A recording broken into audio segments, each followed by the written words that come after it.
Hey, a pleasant good morning, everybody. It's a beautiful Tuesday, the 9th day of September. Welcome to Breakfast with Roger and Friends. Thank you, Chorus. Oh, they're a great voice this morning, and we hope we are too. Good morning, Terry Chamberlain. Good morning. Good to see you this morning, and Mike Olson. Nice to be here, Roger. Nice to be anywhere. Many fine listeners that are up and at 'em. It's a gorgeous fall morning, and I love it. And I did not watch the end of the Bear game. When I saw Minnesota, the Vikings, coming back, I said, it's over. And what was the final score? I know you were going to give sports. 27-24. The Vikings scored 21 points in the fourth quarter. Oh, you're kidding. To beat them. Yeah. You know, it was bad. Did you watch it all, Terry? Or We had on the bowling alley, so I glanced at... But last night, bowling night? Yep. At Mount Holly? No. No, where? Morton, Potter's Alley.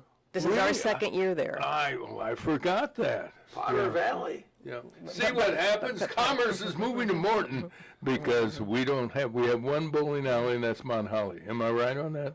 Well, and the Christian Center has 10 lanes. Does it have 10 lanes? Mm-hmm. I didn't know that. But yeah, one real bowling alley left is that's Mount Holly here in Peoria. That's amazing. And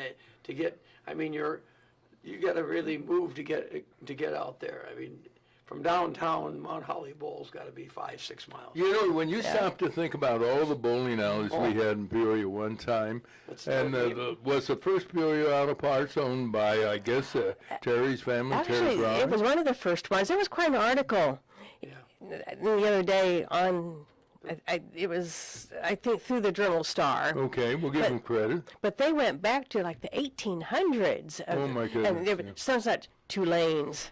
Such and such 4 lanes, like ooh. Well, you know, the other place that they do have some bowling alleys is one of the churches on the south. I think St. Joseph. St. Anne's. St. Anne's. Well, St. Anne's, yeah, the name's changed a little bit. How many alleys do they have?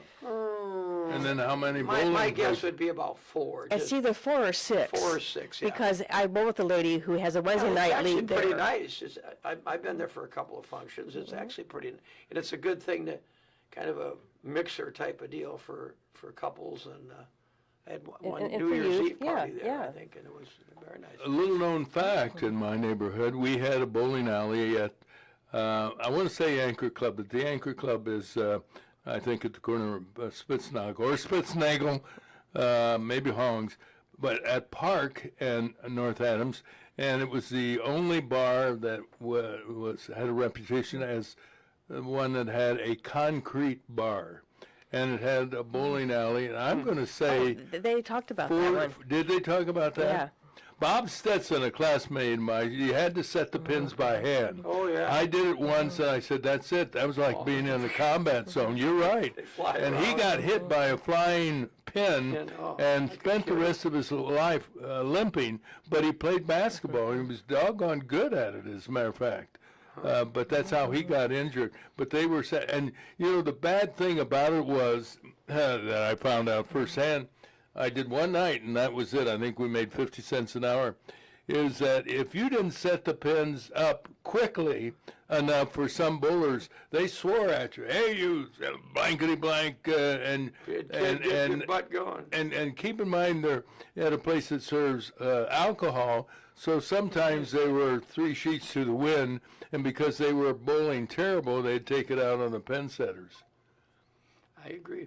No. But boy, things have changed over the years, and we're down to one. Just think, when I was, I didn't move here till '62, but Crossroads was right there at War Memorial in Glen, right? Isn't that Crossroads? Yes, that was Crossroads. Down that Brandywine area kind of now. Right, because Bowmore was over on University. Bowmore was on, what was the one on Forest Hill and Gale? Town and Country. Town and Country, okay. Yeah, and then we had one out at, way out where the bank at PNC is now. Pleasure Island. Pleasure Island was pretty nice. Spent many hours there. Yeah, we did too. I thought that was pretty nice. We had a hospital bowling league, doctors and people who worked at various hospitals. And that was a healthy league, and it was a lot of fun. So on Friday night is when we bowled. My mother-in-law and my wife both, my mother-in-law and my mother both bowled in the league out there. Yeah. At Pleasure Island. Pleasure Island. Yeah. And we're probably still, the one that's still going. That's kind of probably one of the oldest now, is the one over in Pekin. There's one there. Sunset Lanes. Well. No, I'm thinking, is that the one at the T where it is what 90? What round is it that goes? That's what I'm thinking about. That's not a bowling alley anymore. They finally closed that one too. And they closed the theater there as well. Oh yeah. Yep. Yeah. Wow. Commerce is changing. Times are changing. Well, we're kind of talking about news, so let's get into the most comprehensive news in Peoria radio. And we give the TV a run for their money as well with our coverage. Quit bragging, Roger. Get into the weather. And the weather brought to you this morning, and it is beautiful weather, thank you, Lord, by Spoon River Home Health, bridging the gap in health care. Been around since 1993, caring for people of all ages in their homes where recovery and healing, of course, faster and more comfortable. You can learn more from Spoon River at 309-245-0723.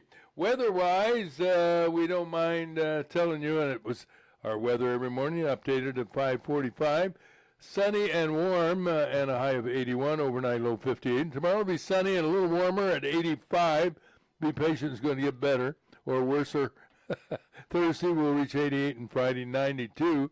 Saturday will be our hottest day at 94 degrees. Sunday we drop off 1 degree to 93. Currently we are a long way from the 90s. Fortunately, currently 50 degrees. Now the news with our lead story. Here's Terry. Peoria police have arrested a 15-year-old boy who was wanted for shooting a 12-year-old last June 4th near the intersection of Lehman Road and Nebraska. The young gunman was apprehended in Jacksonville, Illinois. No word on what he was doing in Jacksonville. He was hiding. That's where he was, what he was doing. His 12-year-old victim is recovering from serious gunshot injuries. And serious indeed. I've seen some of the video of what he's going through. That 5,000-seat amphitheater, you ready for this? Proposed by the Hinks Foundation for Washington, Illinois, could be coming to Peoria after it was rejected by that city's council. The philanthropic organization has sent a letter of intent to Peoria to construct the entertainment venue on Peoria's riverfront. Let's do it. Sounds exciting. The letter comes with an $11 million commitment. Peoria's council will consider the offer at tonight's meeting in City Hall. As we announced on our show yesterday, Peoria Flag and Decorating in the Peoria Heights is closing its store at 920 East Glen Avenue. It's been a part of the Peoria and Heights communities for over 70 years. Many of us remember when it was located on North Wisconsin at Maywood and was a favorite place to shop for Christmas decorations. Yep. Yes, my mother gave them lots of money for Christmas decorations. Yeah, we did too. Love that little store. Owner John Blasek will join us this morning by phone to talk about the store's history. And another longtime business is closed, but only temporarily. George Mania says his shoe shine shop at the corner of Main and Adams has shuttered until he recovers from a health problem. He can't wait to get back on the job, nor can we. Illinois Senator Tammy Duckworth said the U.S. attack on a boat carrying illegal drugs to the United States was wrong and endangered Americans. Even the Venezuelan government doesn't agree with her claim. They've announced an increase in the deployment of troops in a bid to crack down on drug trafficking. A Venezuelan government official said, "We don't need help. We'll do what needs to be done." Well, we hope so. Many in the country, if not the world, are outraged at the senseless killing of a Ukrainian refugee woman on a Charlotte, North Carolina light rail train. 23-year-old Irina Zarutska was stabbed to death moments after she sat down by 34-year-old DeCarlos Brown, who was seated behind her without provocation. Brown whipped out a knife and brutally killed her. She didn't have a chance to defend herself. Police records reveal the killer had been arrested 14 times and freed multiple times by judges. In response, Florida Republican Congressman Randy Fine is preparing legislation that would hold judges accountable for releasing violent repeat offenders like the 34-year-old alleged killer. Speaking of judges, a 3-judge U.S. Federal Appeals Court in New York has ruled President Trump must pay $83 million plus for allegedly defaming a woman who originally claimed he raped her sometime in the 1990s. Trump verbally attacked her for the claim, and another jury ruled he defamed the New York writer. Attorneys for Trump will ask the Supreme Court to reverse the $83 million award. Jury selection began in a Fort Pierce, Florida courtroom yesterday for 59-year-old Ryan Ruth, accused of plotting to assassinate President Trump. Wow. Ruth is representing himself, though Judge Eileen Cannon reportedly has some public defenders on standby. Ruth participated in questioning potential jurors with bizarre questions having nothing to do with federal charges. He wanted to know jurors' opinions about the war in Gaza and how they would react if they spotted a turtle while driving on the highway. Wow. Legal authorities believe Ruth wants to make a circus out of his trial. We'll ask Peoria Attorney Kevin Sullivan for his thoughts tomorrow morning on our program. Well, ladies and gentlemen, the 59th annual Morton Pumpkin Festival begins tomorrow. Thousands expected to participate in the event, which will end Saturday night. Every day is a big day, but Saturday features that huge parade with over 100 entries stepping off at 10:30 in the morning. We're going to talk after the 7:30 news this morning with Morton's Susan Pyles. She knows all things Morton, and so stay tuned for that. And a couple other news items. The Peoria School Board, I think you have that, don't you? I do. Last night, they voted to consider purchase of the central pool, currently owned by the Park District. The vote was 5-0. School officials said the vote doesn't mean they will acquire the beleaguered facility, but swimmers are hopeful. Fulton County officials are asking the public's help in locating 38-year-old Adam Smith of Fayette. Smith has a medical condition that makes it imperative he be found, and found very, very soon. He's 5'3", has facial hair. We had no other details were provided by police, but if you have any information that would be helpful to determine his whereabouts, call police in Fulton County at 309-547-2277. The number again, 547-2277. Now let's get more news from WCBU. From the WCBU newsroom, I'm June Delahunty. The Peoria County Jail is facing a federal lawsuit alleging the facility's mail policy prevents detainees from receiving publications. The suit, on behalf of the Human Rights Defense Center, claims the jail enforces a total ban on books and magazines, and has rejected the organization's publications sent to specific individuals in custody. Peoria County Sheriff Chris Watkins says any claim the jail bans books is 100% not true. He says people in custody have access to books through tablets and the jail library. Watkins says the county's legal team anticipates the matter will be resolved very quickly. The Village of Morton has established a grant for a business needing code compliance work to open. Board trustees unanimously approved the grant after top village officials campaigned for it. Public Works Director Craig Laudermilk says it can help with specific improvements, like a grease trap for a restaurant. Truly, I feel we're as business friendly as anybody. We want to fill buildings and we want to bring restaurants. We want to do all that. Grant amounts are the lesser of $10,000 or half the cost of a project, or applicants can seek up to $5,000 for architectural and engineering fees. Funding for the grants will come from Village Business District sales tax revenue. A Republican candidate looking to unseat Central Illinois Congressman Darren LaHood has helped to create trillions of dollars of debt. John Kittover of Chicago says he's moving to the reliably red district to defeat LaHood and tackle his primary issue of the national debt. So it's really going to take patriotic Americans who can recognize the financial crisis that we're in, that are going to stand with Thomas Massey, Rand Paul, and other fiscal conservatives against individuals like Darren LaHood. Kittover accuses LaHood of being a rhino or a Republican in name only. A nearly 200-year-old antique rifle stolen from Wildlife Prairie Park has been recovered. The historic rifle with sentimental value had been a part of the park's collection for more than 4 decades. It had been displayed above the log room's fireplace before being taken earlier this year. Park officials credited the Peoria County Sheriff's Office for assisting the recovery. No arrests have been made, and an investigation into the theft is ongoing. I'm June Delahunty, WCBU News. How about sports now, ladies and gentlemen? Mike Olson with the latest. The Bears lost. The Bears lost. Well, you know, it looked good for a while. For the first half. Oh, they took down. The quarterback had two great series.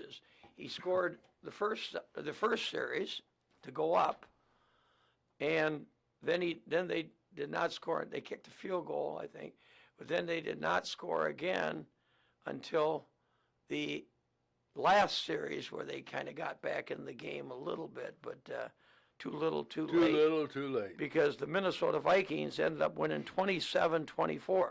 The Vikings scored 21 points in the fourth quarter to reverse the fortunes of the Bears. J.J. McCarthy, the young quarterback out of Michigan who got hurt early last season, playing his first real season in the NFL, passed for two touchdowns, and then he scored the winning touchdown on a run late in the game. It ended up being the winning touchdown. What do you think? Just overall, you think the Bears, let's face it, they're going to finish behind Green Bay, Detroit, and Minnesota. Yeah, too far down. Yeah. Do you know this will be, if it ends the way we think it's going to end, their 11th consecutive season without a winning record? Yeah. They've lost more games every year for the past 10 years than they won. Yeah, that's. Somebody should get fired. Yeah. And I heard they just gave the general manager a 5-year extension. Well, yes, losing. Chicago is a city of losers. In more ways than one. Chicago will now have to travel to Ford Field to play Detroit next week. Detroit will be mad too. They got beat. Yeah. That was a surprise. Yeah. Lions on Sunday, September 14th at noon. The game will be covered by Fox. High school football this coming week. Notre Dame will be at Champaign Central. Bloomington will be at Manual on Friday night. Champaign Centennial will be at Richwoods on Friday night. So that means the Morris-Peoria High game will have to be played on Saturday.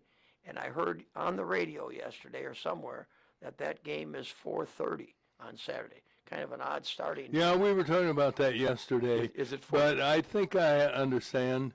Yeah. I'm sure as an educator, so do you. Yeah, I think and the other thing is you got a team coming in from Morris on Saturday too. They're if you play the evening game, which they did over the years all the time, when they needed a Saturday night game. In fact, remember in the early days, you'd have even a game Saturday afternoon. Maybe Bradley would play on Saturday afternoon. Yeah, you're right. Well, because everybody used the stadium. Richwoods was only used by the community school at that time, Richwoods. So you might have a Thursday night game, a Friday night game. Did they once in a while, didn't Notre Dame kind of use Richwoods as a home field on occasion? They started using that more, yes. Yeah, that's what I thought. Yeah. Mm-hmm. And I think that was actually in the Bergen days. Now they use it a lot anytime it's open. Well, they like to play on Friday nights if they can all the time. So. And that's football Friday night. Friday night football. Friday night lights. East Peoria, which is 2-0, they're at Limestone. Morton's at Canton, Washington at Metamora, and Dunlap at Pekin. And Washington at Metamora should be a good game. And Who are you picking in that one? Metamora? Well, hard to pick. Yeah, to me, it's a toss-up. Washington's kind of controlled the series the last couple years, but Metamora appears to be pretty good. They're 2-0. Washington's 1-1, but they've played a pretty hard non-conference. It's hard to compare scores early on. Yeah, you're right. Particularly if they play teams from out of town. Right, that you really haven't don't. Heard of. Yeah, and some are good, real good. Some aren't so good. So, but I'll be going to the game. I say probably I have a freshman JV cheerleader at Metamora, my daughter's youngest girl, so we go see her and then stay for most of the varsity game. But should be a good weekend for high school football. It's going to be a little warmer, I think, than it was then.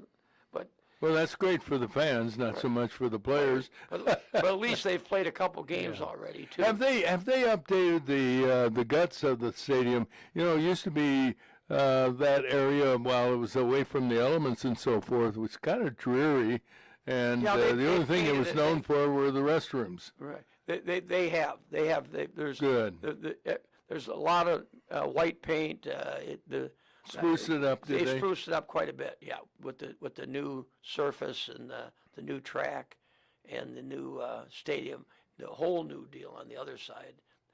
The whole deal, yeah. On Have you been in the dome? I have not. I haven't either. I'd kind of like to see it. It's still under construction. Oh, it is? Yeah, I mean, All right. by that I mean the dome is up. And in fact, I went by it late last night coming back from a game, and they've actually got lights on. You know, it's 9 stories tall. I mean, this is not. It's 9. I know you have a 900 pretty feet. good view of it from War Drive Yeah. because it's closer to lake than it is War Memorial. War Memorial Drive's the best view of it by far. Yeah. And they've got actually lights across the top of it, I assume, For airplanes, yeah. Oh no, it's in fact it kind of, I don't know, it's a little bit kind of, what's that big building behind the stadium? I mean, Yeah. it's a bigger building than the stadium by far. Oh, I guess. I think if it's 9 I think stories it's high. 400 feet long, you know, by, I say 900, no, 90 feet high, I'm sorry. 90 feet, usually 10 feet to a story. I think somewhere around there. 90 feet high. Well, it's big. It's big. You go by it on War Memorial, you'll see it. And it'll be open shortly. Get out and see a game. Cubs got beat 4-1 by the Braves down in Atlanta. Cubs only had 5 hits. Seems like the Cubs hit a lot. Like Or none at all. you know, Or I know few. they lost one game last week when they had 2 hits or 3 hits. You get 5 hits, get your 1 run. That's not. Well, you know, they've taken on some players. That Santana's 39 years of age. You're I saw him the other You're day, hoping. a pinch hitter. He came up, took 2 strikes right down the heart of the plate, and third pitch was in the dirt, and he swung at it. Yeah. So he was gone in 3 no. strikes, and you're out. You know, I've always been a big believer in this too. When people give up on these older guys and then you pick them up, if they were doing real good, you wouldn't be picking them up. No, exactly right. They've always Well, you know, their answer is going into the playoffs, we need experienced players that provide stability. Yeah, when you strike out, that's what you need. not really. Or strike in. And the Cardinals, they're still Struggling. struggling. The Mariners beat them 4-2, and that was out in Seattle. Games today: the Cubs will be in Atlanta at 6:15. The Rays are up in Chicago at 6:40, and the Cardinals out on the West Coast in Seattle. Cardinals and the Mariners at 8:40. And that's pretty much sports on WAZU 90.7 FM in lovely Peoria, Illinois, and on the internet at youtube.com. You got it. /@Roger and Friends LS. So. And there you have sports. I have a question for you, which is sports. Now, you said you were at a game, but did you watch some of the Bear football games? I saw the whole second half. All right. But let me ask you this question. Did you watch it all, Terry, or were you busy bowling? I glanced up and I saw the Bears scored first with 7. I thought, oh, well, you're up. I said, oh, well, no, because I don't care for the Bears, but Right. I was like, Roger's going to be happy that they scored first. And then by the time we left bowling, it was 7-3.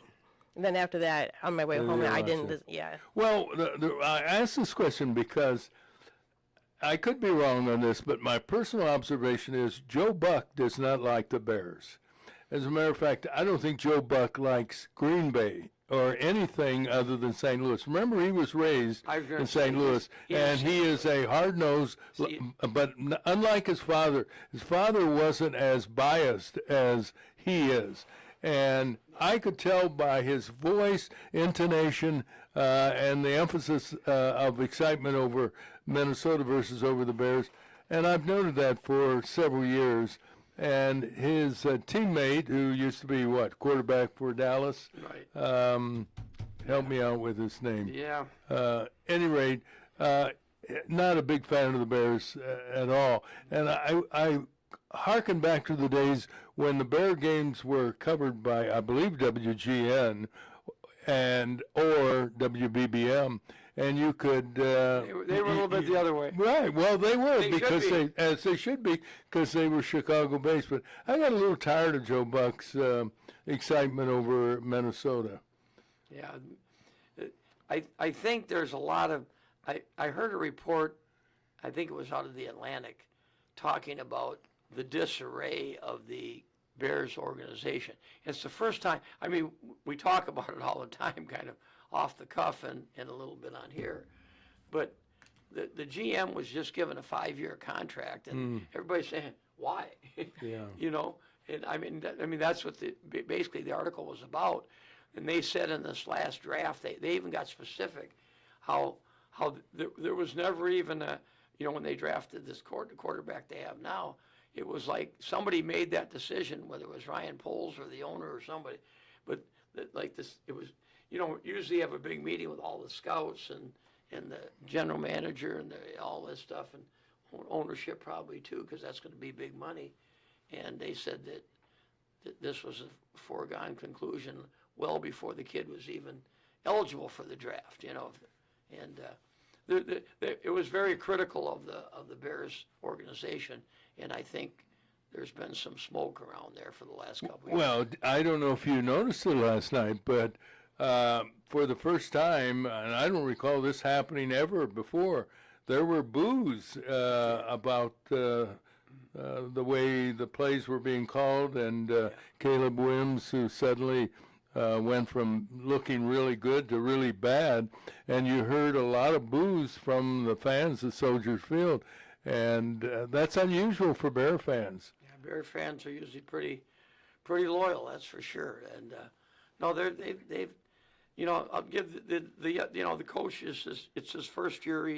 He's never been a head coach in the NFL. He was an offensive coordinator in Detroit, so it's probably going to take him plus. He's calling the plays too, you know, and a lot of young when the head coaches get the job, if they're the offensive coordinator, they usually take that on too, and eventually they give that to somebody else. Because your job as the head coach is to manage the game.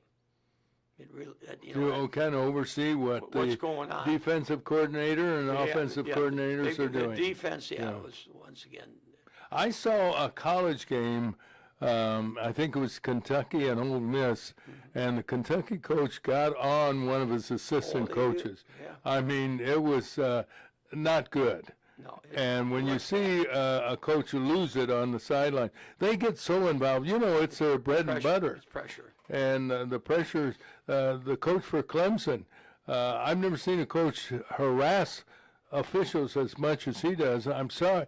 Yeah. You know, you need to throw the flag early in the game and say, Hey, we're not going to listen to this stuff for the rest of the Do game. another one, you can go watch it on the TV or somewhere then. I've never seen them throw a coach out of a game, but I've seen them throw the flag on a few but rare occasions. And the demeanor of, you know, you were around it. Some of the local, I could tell you, I remember a football coach, an opposing player rolled out of bounds, and this high school coach picked him up and threw him back on the field. Do you remember that by any chance? I won't mention his name. He has since passed away. But he got flagged for that and admonished, I think, by school officials. You know, they're so invested in the game that sometimes they're you lose better judgment. Aggressive type of personalities, too. Yes, yeah. Well, you can't be a head coach if you aren't aggressive. And we're going to aggressively do the news at the bottom of the hour, as we normally do.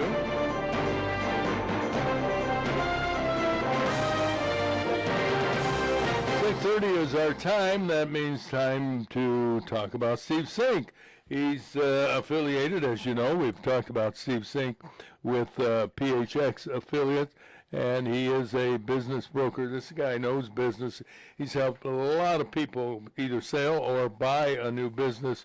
And the way things are going in Peoria, he's probably busier in the Cranberry Merchant at Thanksgiving time. And you can reach him if you want more information, maybe about buying a business, or maybe you need to get rid of it. Steve will help you. He knows business, and you can reach him today at 309-696-8508. Now the news, the headline news. Terry has it.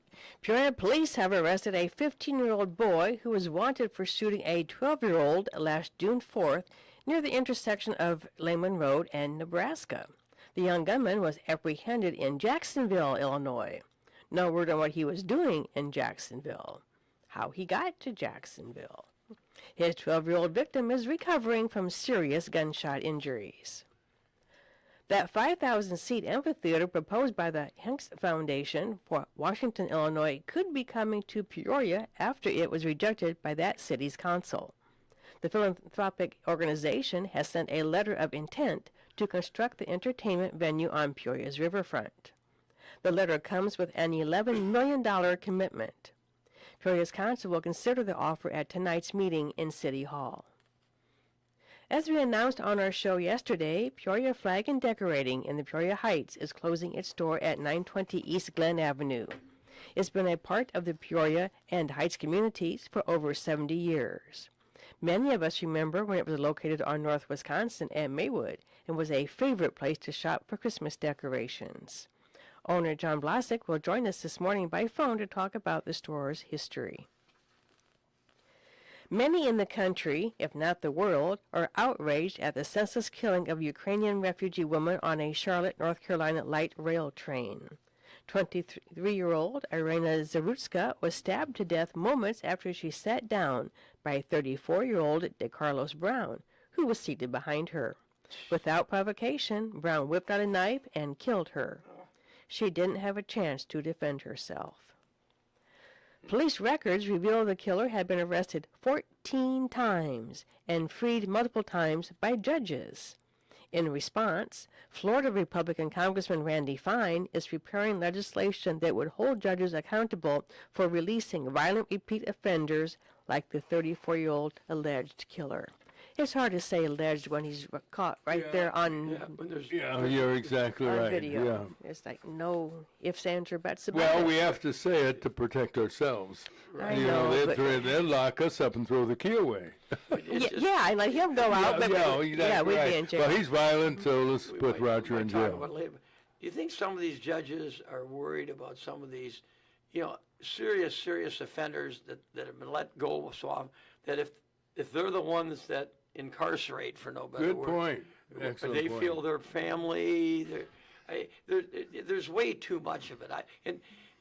I just in some of these cases there's no need for it. I mean, there's a need to incarcerate them. That's my feeling. Yeah, you may have a point, but I think it's mostly philosophical. I think we have judges who are very lenient and have that attitude. Oh, he's not going to, he needs help, and putting him in jail isn't going to be beneficial. That's probably what it is, but it just seems like Scary. It's scary. Yeah. Well, this is a good example of it. A 3-judge U.S. federal appeals court in New York has ruled President Trump must pay $83 million plus for defaming a woman who originally claimed he raped her sometime in the 1990s. Trump verbally attacked her for the claim, and another jury ruled he defamed the New York writer. Attorneys for Trump will ask the Supreme Court to reverse the $83 million award. Jury selection began in a Fort Pierce, Florida courtroom yesterday for 59-year-old Ryan Ruth, accused of plotting to assassinate President Trump. Ruth is representing himself, though Judge Eileen Cannon reportedly has some public defenders on standby. Ruth participated in questioning potential jurors with bizarre questions having nothing to do with federal charges. We'll ask Peoria attorney Kevin Sullivan for his thoughts tomorrow morning on our program. The 59th Annual Morton Pumpkin Festival begins tomorrow. Thousands expected to participate in the event, which ends Saturday night. Every day is a big day, but Saturday features a huge parade with over 100 entries stepping off at 10:30 in the morning. You know a little bit about that parade, don't you? About how people put their chairs out on the street. This is my territory. I guarantee there's some chairs out right now. Oh yeah, I've seen chairs. They're strung together with chains and bicycle locks and. Yeah. So, folks, if you're missing and you need some patio furniture, just drive by like 11 o'clock at night or 1 in the morning and take your pick of patio furniture. in Peoria, that wouldn't last very long, would it? No, it wouldn't last 10 minutes. We'll talk after 7:30 news this morning with Susan Pyles, who knows all things Morton. It's good. And those are the headlines, Roger. All right, and let's take a check of the wonderful weather brought to you by insurance professional Sam Lilly. He's been around helping people with their decisions about homeowners, car insurance, senior insurance, Medicare insurance, homeowners, you name it. He's got it. He's been around, as we say, for over 40 years serving the public. Sam Lilly and Associates, you can reach Sammy today at 309-245-4374. The number again, 245-4374. Beautiful day today, as it was yesterday. We're going to reach around 81 as the high. The overnight low tonight, 50. And tomorrow, sunny and warmer. We're up to 85. How about Thursday, 88, and Friday, 92. Our hot day of the week, Saturday, with a high of 94.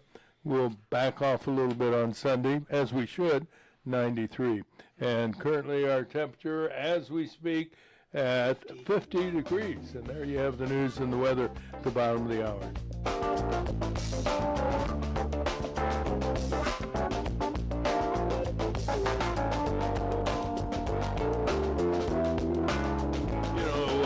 This youngster, it's hard to call a kid that shot a kid in the stomach and the abdomen. A kid, 15 years of age. He shoots a 12-year-old. And shooting a 12-year-old. You know, when I was growing up, it happened rarely, but on occasion, if kids that age got upset with one another, they settled it with fisticuffs, or more wrestling than punching. First thing I thought. But now a 15-year-old kid whips out a gun, and if he wants to act like an adult, then hopefully he'll be tried as an adult. You want to grow up real fast? Okay. We're going to send you, and I don't think if they find him guilty by trial, I'd like to see him send him to the big house. Enough of this coddling these kids in the hopes that you rehab them, which, of course, is always your hopes. Anyway, I want to mention Jacksonville. I spent some time in Jacksonville with another radio buddy, Hugh Carlson. It was back then a neat little town. Mm-hmm. It had, well, what do you think were some of the, or I'll start with singular. What was their big industry in Jacksonville? A mental hospital. And, I did not know that. Yes, and it's gone. Just like Two Zeller's universities, two colleges. Illinois Wesleyan is, not Wesleyan, McMurray McMurray's closed. But Illinois College is still open. And they also have, at the high school level, what special school? The hearing. The School of the Deaf. Is it Route? Jacksonville Route? Or That's another, I believe that's a Catholic school. Jacksonville School of the Deaf. Yeah, I don't know whether it's still around. That's a good question. I've heard it over the years, Jacksonville Route, but I can't say I've heard it right lately. I think, is it ROUTT? Does that sound familiar? Yeah. Mm-hmm. Yeah, it's not. Our it's not researcher- route. It's not route. No, it's Route, yeah. Route 3654, I think, is that the big highway that runs through Jacksonville on the way to Springfield. It's a neat little town. It was back then. The 72 goes somewhat by it too, doesn't it? I think. You got me on. You may be right on that. If you take, It's a neat town. some people go. If you don't want to take the 2 line to Quincy, you go down to 72, which is just south of Springfield, and then you go through by and go over to Quincy that way. And that's on 72? That's on Interstate 72. Yeah. What'd you find out? It's Terry? a Catholic high school. Yeah. And is it ROUTT? Yes, ROUTT. Nice going, You've Roger. been there, Roger. It's on College Avenue in Jacksonville. Mhm. And that's Does all I it say have. what the population is of Of Jacksonville or the Jacksonville. school? Jacksonville? My guess would be about 15. It is, I think it is the original home of Tato's.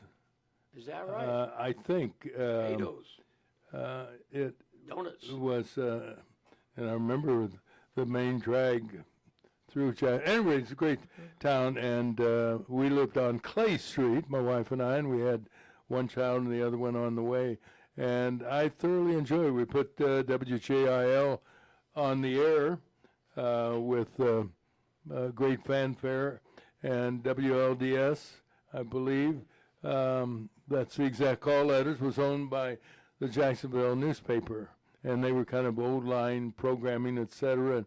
And we brought in rock and roll and top 20 and so forth, and we had a great, we had a great sound for that matter. Well, turning to local news, being a part of District 150 for many years, and being at Peoria High School, did you spend much time in the Central Pool? Because the Central Pool is now at a crossroads regarding its viability and future. And it is owned by the Park District, but used quite significally by the school district. Well, it was used basically all during the day. I mean, there was people assigned, both a woman and a man, of course, to man the locker room areas. Two coaches were there all day long running the swimming program where every kid in PE took swimming. At Peoria High. Yeah, just like they did at all the others. In fact, there's a little push in the area, and I think this is what they might be getting, as I read about when I was in Florida about the two little girls that were at an employee party at Mount Holly. We don't even have, there's no pool. There's no pool in North Peoria for kids to go swimming. I mean, I say North Peoria, Central Peoria, because there's no swimming at this pool we're talking about. That used to be open all summer long for the public. What I'm getting, I think these kids, they don't understand, first of all, the danger of the pool, this 8-year-old that drowned, and that fortunately the 10-year-old was revived, or the 9, whatever it was. But, and then about the same time, I was reading down in Florida, I must have had time, there was a young man that was going from a Christian camp from Chicago up to Wisconsin to a camp, and he went out too far probably. And a lot of those inland lakes too up in Wisconsin, that drop off can occur within 2 feet of the shore. Really? Oh yeah. Well, you would know. You lived on. I mean, I'm talking about I'm not talking about Lake Michigan now and Lake Superior. Some of those you can walk out a block and you'll still be up to your waist. Really? Yeah. But when you get to these inland lakes, and I know my cousin has one when his parents bought where he's living at now, up in a little town called Gwinn, Michigan, near Marquette, but tell you, he's got about a 10-foot dock. By the time you get out that 10-foot dock, you got 10 feet of water. Where I'm saying, if a kid walks out in that dock and jumps in, he better realize that he better know how to swim. Or the other thing that needs to go on now too, if young kids are around the pool, and I don't care if mom, dad, and the whole town's there, they should have some sort of, just even if it's just a belt. I don't think they need the full. A floaty, I think they. Right, you can get a belt now. I see a lot of young kids around pools when I'm down in Florida. They'll actually have a belt on. That is a floating device that at least you're going to see their head as they start struggling in the pool. Their head will be above the water. But getting back to the pool, it was used quite extensively. However, in recent years, I'm assuming there's no swimming. There's no swimming at all. See, this is a life-saving class. That's right. Opportunity. And there's a ton of people in Peoria that have, including myself. I wasn't a real good swimmer when I moved, and I had to take 6 weeks of swimming at Richwoods. Every year I was in PE. And there's a swimming coach that was hired. We heard this as educators. Well, we don't have anybody with their life-saving skills and that. Hire somebody. Yes. You want that job? Go get that. You can get those skills. Right. And I think the district needs to look very seriously, because we got the pools. Richwoods has a very nice pool. I hope there's. I don't know if they still have swimming at Richwoods even during the day. I don't. That would be a good question. I know they don't at Manual. Well, I know this. The Park District just received thousands of dollars on a state grant for a golf learning center update and renovation. And if they've got the money to do that for golfers of all ages, need they Life-saving. focus on life-saving? Yeah, And you bring up hopefully a good they'll word. take- That's the word that people use too. This is a life-saving, and even if it's not you, what if I can't swim and some kid's in trouble out in the water, I'm probably not going to jump in, am I? You know what I'm saying? If it's Well, I don't know. You well- know, you've got some small children who walk away. You know, we've heard the story out at the DeMannis property when Rush Limbaugh was speaking. A little child was walking down toward the lake, and Sam Lilly spotted the child unaccompanied Right. and ran and grabbed the kid before the kid got Right. possibly into the water and drowned. Yeah, we've got a whole almost generation of kids now that probably a high percentage do not know how to swim. Because once again, you're not going swimming in the Illinois River, are you? I mean, I don't. A lot of people used to. Terry, do you swim? But they don't now. I could keep myself afloat, I think, to be Okay. rescued, but to do swim laps and that, no, I'm not very good at that. No, we that needs to be looked at. Both. Well, let's hope. Tell let's me hope. again. It was kind of confusing to me. They voted 5-0 to The- do what? the- What was that vote for? To Look at it. consider To consider the purchase. Oh, of it consider. That's what I'm saying. by the school Because board. yeah. It's owned by the Park District, and I can't believe they don't have enough money to. And maybe that's one of the reasons we're going to talk about the amphitheater a little later on in the program. You know, they had grandiose plans for an amphitheater and renovating around the Glen Park Lagoon, and they either deliberately lied, they haven't done a damn thing, and they told neighbors of the park, oh, we're going to do this, we're going to do that, and they've done nothing for, going on 3 years, no update or whatever, and they need new leadership in the Park District, frankly speaking, but and I like Robert Johnson, a nice guy, a regular listener to the show, but at any rate, the Park District is owner of it, and they're willing, I guess, to maybe They just want out. give it to They want out. Yeah. Peoria School District 150, and they need to make life-saving swimming classes available for students from all the high schools. Right. Particularly schools. You know, Woodruff has a beautiful pool, Beautiful but pool. my understanding is they've drained the water and it's empty. And you know what? If you don't take care of it, And Manuel it's, has a pool, and Richards has a pool. Manuel has a pool? Yeah, that's right, because Just John might, Isaac that'd was be a swimming good coach. question for John to answer. it is. Let's Where is John when you need oh, him? just to reinstate swimming. They take physical education classes. It's not like they're not available to do it. Yes. They have to. I think it's mandatory by the state that they have to take at least 2, if Oh, not really? 3 years of physical education as part of their curriculum. And swimming should be a part of it. Swimming was always a part of it. You I got it? guarantee you, John taught it. You know, and we always had the swimming coach. That's why he was a swimming coach. That's right. All right, we'll be right back after this message. Don't go away. Every 2 seconds, somebody in America needs blood. You can help by donating blood at your local American Red Cross. Donating blood is easy. It only takes about an hour, and a single donation can help save more than one life. This is Alex O'Loughlin asking you to donate blood to help somebody in need. A friend, a neighbor, or somebody you haven't even met. Call your American Red Cross at 1-800-GIVE-LIFE. or visit them at givelife.org. The need is constant. The gratification is instant. Give blood. Think about everything that you save. You save gas, you save money, you save time. But have you ever thought about saving life? That's right, life. In just 1 hour, you could save up to 3 lives, giving 3 people more time with the ones they love. And isn't that the best thing to save? The need for blood is as universal as it is constant. Save life, give blood.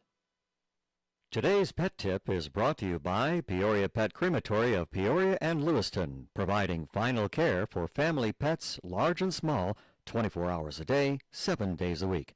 Their phone number is 713-1898. That's 713-1898.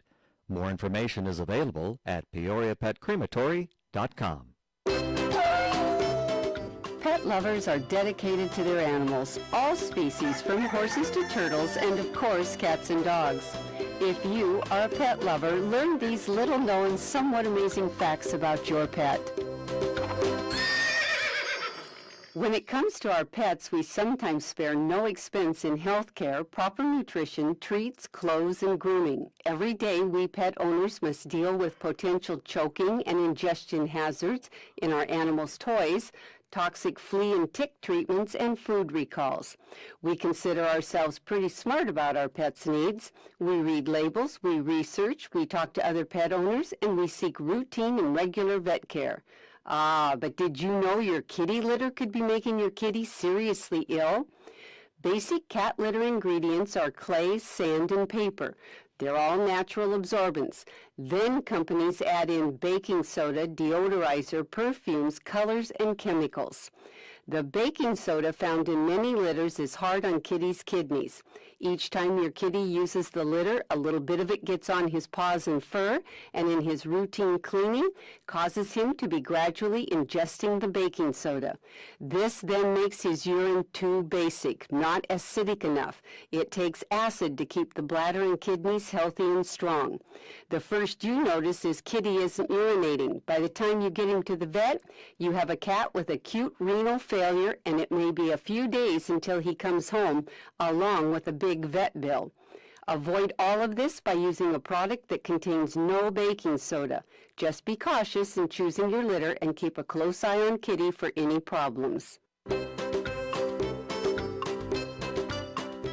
This whisker of information has been made possible by a grant from the Corporation for Public Broadcasting in partnership with Spot, Saving Pets One at a Time, and KSBR Studios. Produced by Joseph C. McGuire and theme music by Stuardo Glasser.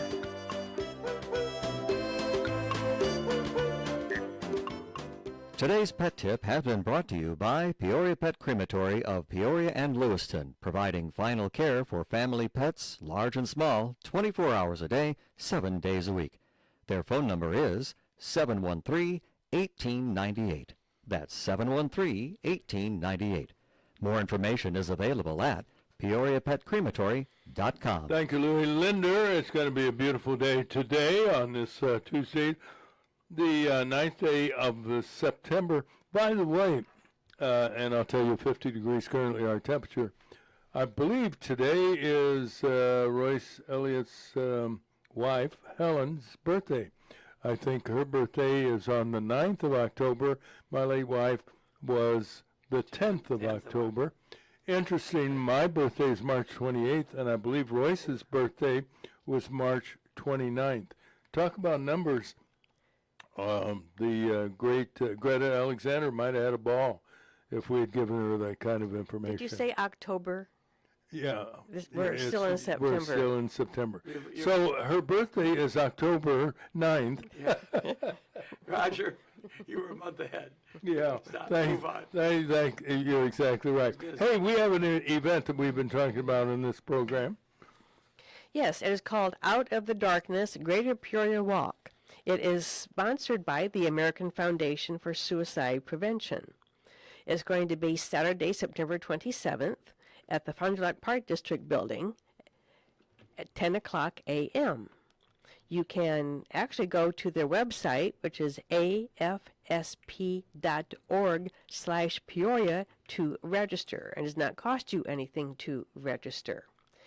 It is obviously, like I said, the suicide prevention. And Chris Buckley, who's become a good friend of the show, yeah, neat guy. was very instrumental in bringing this and getting it started. Yeah, so kudos to him. Mark your calendar, September 27th, 10 o'clock a.m., Fond du Lac Park District Building in East Peoria. Hope to see you there as well. Hey, well, let's talk a little bit about this Ryan Ruth, who is representing himself. I guess anybody has a right to do that, and we'll get the thoughts from the defense attorney Kevin Sullivan tomorrow. But if you've been following it, and I have a little bit for that matter, this guy's a nutcase. He is. I mean, he showed that when they arrested him, all the crazy stuff. And now he's trying to defend himself. It seems that, I know, like you said, they can do it. But the judge sometimes will step in and say, that's really not a good idea. And I guess she did say that, and like you said, this is his show. He's in his own little world, and thrilled with having the opportunity to be have the focus. And some of these, I think that's what it is. yeah, and he's going to turn it into a circus. The judge is really has to be a referee for this, because from the start. He's going to say a lot of stupid things, but you can't say, I guess, like he said, what are your views on Gaza, the war in Gaza? What would you do if you saw a turtle crossing the road? I mean, where is mine going? It has nothing to do with what he's talking You about. know, it would be interesting to know if he's on medication, or should be. More likely, should be. Yeah. And if he is, double the dosage for that matter.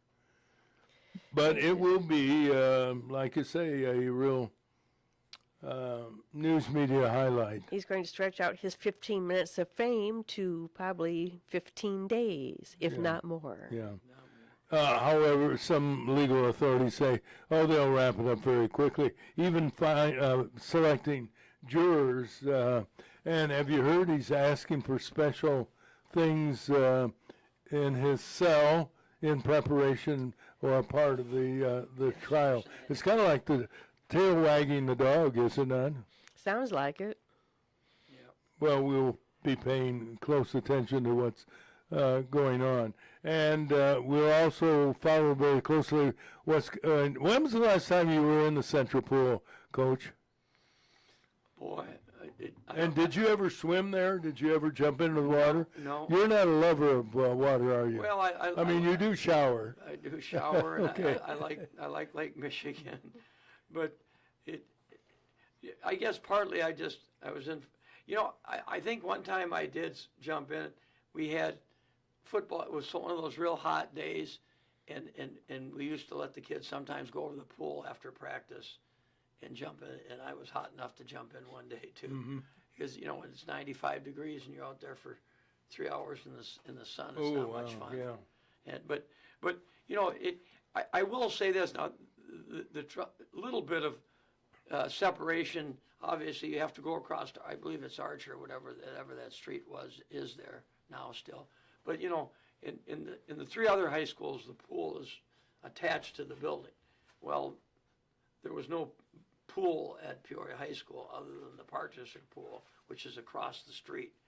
So what I'm getting at, it wasn't real accessible unless you had to go over there. And I remember going over there once in a while, maybe just to check on some kid, or maybe they had a little problem over there with a baseball kid or a football kid that they wanted to talk to somebody. But they were kind of. Ron Sell was the. He was the swimming coach, was he not? Swimming coach, Yeah. and ran the swimming instruction, and for no better was responsible for the boys, changing room, and then one of Corky's daughters. I want to make sure I get the right name here. Now there's Amy and Holly Robertson was actually the women's coach over there. I think she was. I didn't know that. Yeah, Holly was. Yes, Amy's the older one, but Holly was. Well, it's a beautiful facility, Yeah, and we hope that the school board it will would really look authorize nice. the purchase. Remember when I was coaching baseball there during the summer in the prep league when we had it, when it went to our schools, you'd walk from our locker room upstairs, cross the street, and then go down into. But you would walk. They actually had a little outdoor wading pool too, that you would see, kids in. Oh, I didn't know that. Yeah. It was a nice setup, and Well, we'll follow it closely, keep you up to date on it. In the meantime, we have news, weather, sports coming up at the top of the hour on Breakfast with Roger and Friends on WAZU FM 90.7 in beautiful Peoria and on YouTube. Good to see everybody this morning. Stay tuned.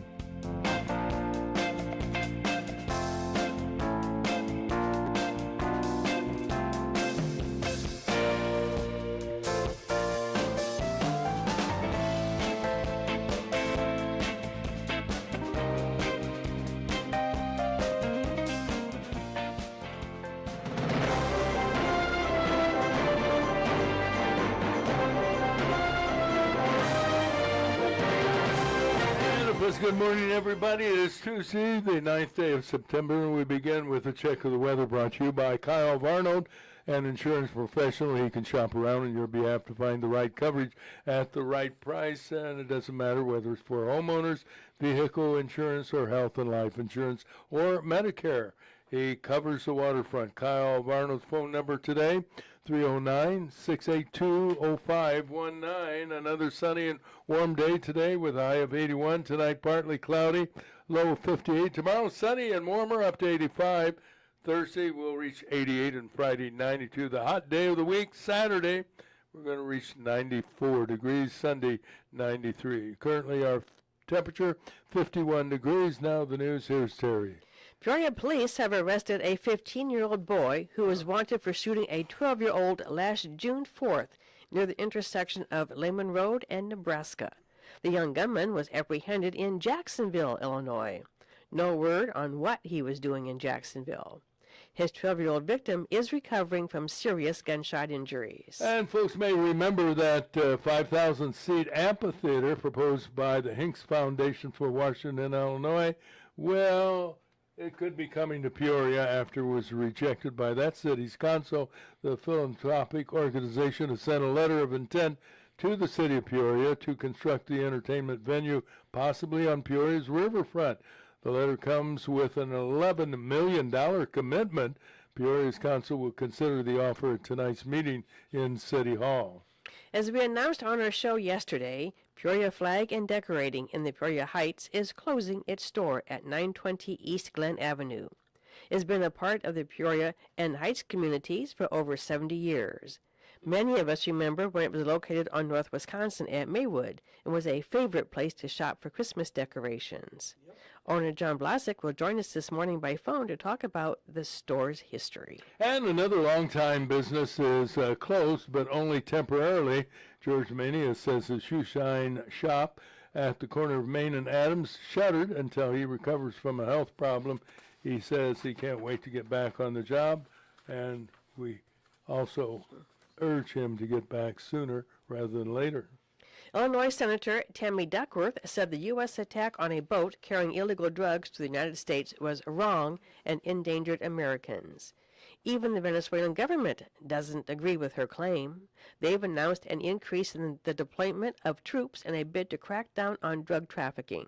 A Venezuelan government official said, "We don't need help. We'll do what needs to be done." Many in the country, if not the world, are outraged at the senseless killing of a Ukrainian refugee woman on a Charlotte, North Carolina light rail train. 23-year-old Ina Zaratsky was stabbed to death moments after she sat down by 34-year-old DeCarlos Brown. He was seated behind her without provocation. He whipped out a knife and killed her. She didn't have a chance to defend herself. Even if she had, she was just a little small young lady, very attractive and terrible. Minding her own business, sat down and got on her cell phone, and that was the end of her life. Police records reveal the killer had been arrested 14 times and freed multiple times by judges. In response, Florida Republican Congressman Randy Fine is preparing legislation that would hold judges accountable for releasing violent repeat offenders like the 34-year-old alleged killer. Speaking of judges, a 3-judge panel and an appeals court in New York has ruled President Trump must pay $83 million plus for defaming a woman who originally claimed he raped her sometime in the 1990s. Trump verbally attacked her for the claim, while another jury then ruled he defamed the New York writer. Attorneys for Trump asking the Supreme Court to reverse that million-plus dollar award, like $83 million for defaming someone. My goodness. I wonder what the formula was where they reached that number instead of 84. That's why they left it open with plus. Yeah, the plus part. Jury selection began in a Fort Pierce, Florida courtroom yesterday for 59-year-old Ryan Ruth, accused of plotting to assassinate President Trump. Ruth is representing himself, though Judge Eileen Cannon reportedly has some public defenders on standby. Ruth participated in questioning potential jurors with bizarre questions having nothing to do with federal charges. He wanted to know jurors' opinions about the war in Gaza and how they would react if they spotted a turtle while driving on the highway. Legal authorities, well, he's looking for, if somebody's going to speed up and hit the turtle, then he does not want them on his jury. Quash the turtle. Legal authorities believe Ruth wants to make a circus out of his trial. We'll ask Peoria attorney Kevin Sullivan for his thoughts tomorrow morning on our program. The 59th annual Morton Pumpkin Festival begins tomorrow. Thousands expected to participate in the event. It ends Saturday night. Every day is a big day, but Saturday features a huge parade. I mean a big parade. Over 100 entries stepping off 10:30 in the morning. We're going to talk after the 7:30 news this morning with Susan Pyles, who knows all things Morton, so stay tuned for that coming up. The Peoria School Board last night voted to consider purchase of the central pool, currently owned by the Park District. The vote was 5-0. School officials said the vote doesn't mean they will acquire the beleaguered facility, but swimmers are hopeful. And I can understand that. Fulton County officials asking the public's help in locating 38-year-old Adam Smith of Fayette. Smith has a medical condition that makes it imperative he be found and found quickly. He's described as 5'3", has facial hair. No other details were provided by police. That's the best we can do to help you out. But call them at 309-547-2277 if you have any helpful information regarding his whereabouts. Those are some of the stories we're following. Now, news from WCBU. Newsroom, I'm June Delahunty. The Peoria County Jail is facing a federal lawsuit alleging the facility's mail policy prevents detainees from receiving publications. The suit, on behalf of the Human Rights Defense Center, claims the jail enforces a total ban on books and magazines, and has rejected the organization's publications sent to specific individuals in custody. Peoria County Sheriff Chris Watkins says any claim the jail bans books is 100% not true. He says people in custody have access to books through tablets and the jail library.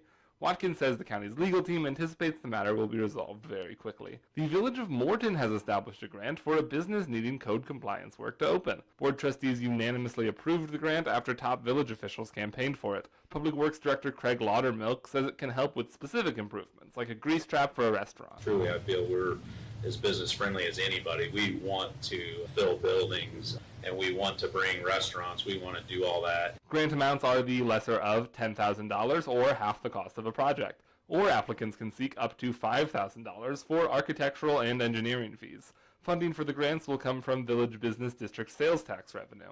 A Republican candidate looking to unseat Central Illinois Congressman Darren LaHood has helped to create trillions of dollars of debt. John Kittover of Chicago says he's moving to the reliably red district to defeat LaHood and tackle his primary issue of the national debt. So it's really going to take patriotic Americans who can recognize the financial crisis that we're in, that are going to stand with Thomas Massey, Rand Paul, and other fiscal conservatives against individuals like Darren LaHood. Kittover accuses LaHood of being a rhino or a Republican in name only. A nearly 200-year-old antique rifle stolen from Wildlife Prairie Park has been recovered. The historic rifle with sentimental value had been a part of the park's collection for more than 4 decades. It had been displayed above the log room's fireplace before being taken earlier this year. Park officials credited the Peoria County Sheriff's Office for assisting the recovery.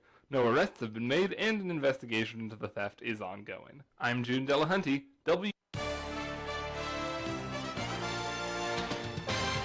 Hey, time for sports. Here's the one and only Mike Olson. Good morning, Michael.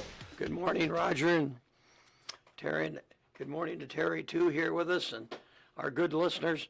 Well, the Bears, with a lot of fanfare and looking forward to their new head coach and his offensive playmaking ability that he showed with Detroit, they were disappointed last night with a very, I call it, tough loss.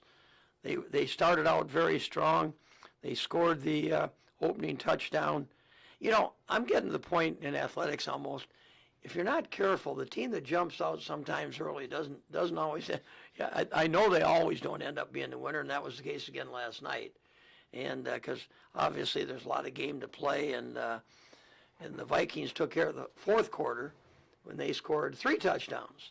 So the end result was the Vikings win 27-24 over the Chicago Bears up in Soldiers Field last night. The Bears will play again. They'll try to get win number. But guess what? Their new head coach, where he was the offensive coordinator, now he's got to go back to play that team next week. He should know them anyway. The Detroit Lions in Detroit in Ford Field next Sunday, September 14th at 12 noon. The game will be on Fox. In local high school football this coming week, on Friday night, there's obviously a host of games. Notre Dame will be at Champaign Central. Bloomington will be at the stadium against Manual on Friday night. Champaign Central, where Roger's grandson played, right, Roger? At Centennial. Oh, sorry, get it right. That's all right, we'll help you out. Centennial. That's good. And that's who it is. The only problem is it looks like Champaign can't. Anyway, I'm having trouble reading it. Champaign Centennial will be at Richwoods on Friday night. Richwoods did get their first win over Manual last week. Morris is at Peoria High on Saturday, and I believe it's scheduled for 4:30. I think you confirmed that for me. Kind of an odd starting time, but Morris traveling in here on a Saturday, and they're playing at 4:30 in the late afternoon. The game will be over by 6:30.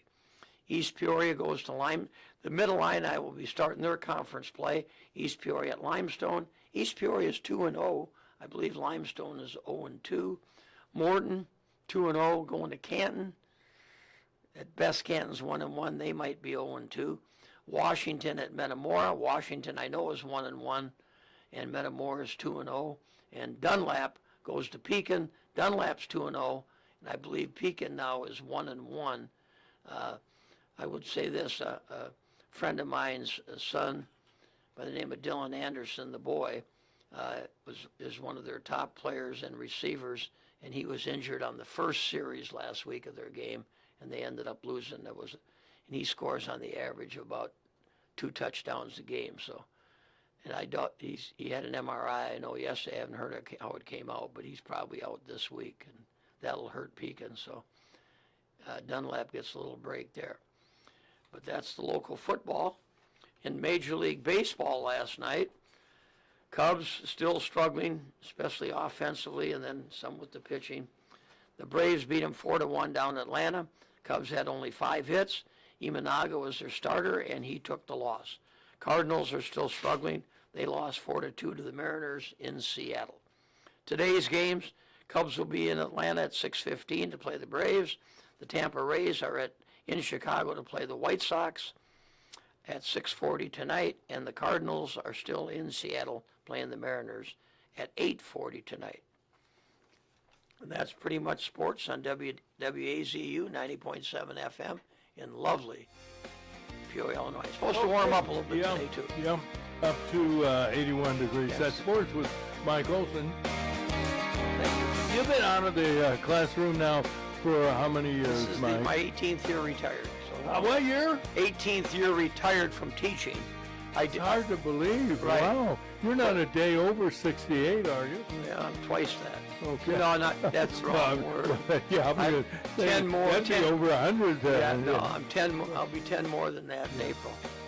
So if you can add 10 on to 68. If you don't mind, trace the difference between when you first started teaching and when you finally retired from, you were doing part-time teaching at Notre Dame, were you not? Well, I did sub. After I retired from full-time teaching at Peoria High School in 2008, I think it was. So that gives me 18 years and 26. I did sub until the pandemic. I subbed at the 3 high schools I taught at. Bergen, which is now Notre Dame, Richwoods, and Central. Sure, yeah. From 2008 until 2020. My dad was living with my wife and I at that time, and we had a little incident that happened in 2020 called the COVID.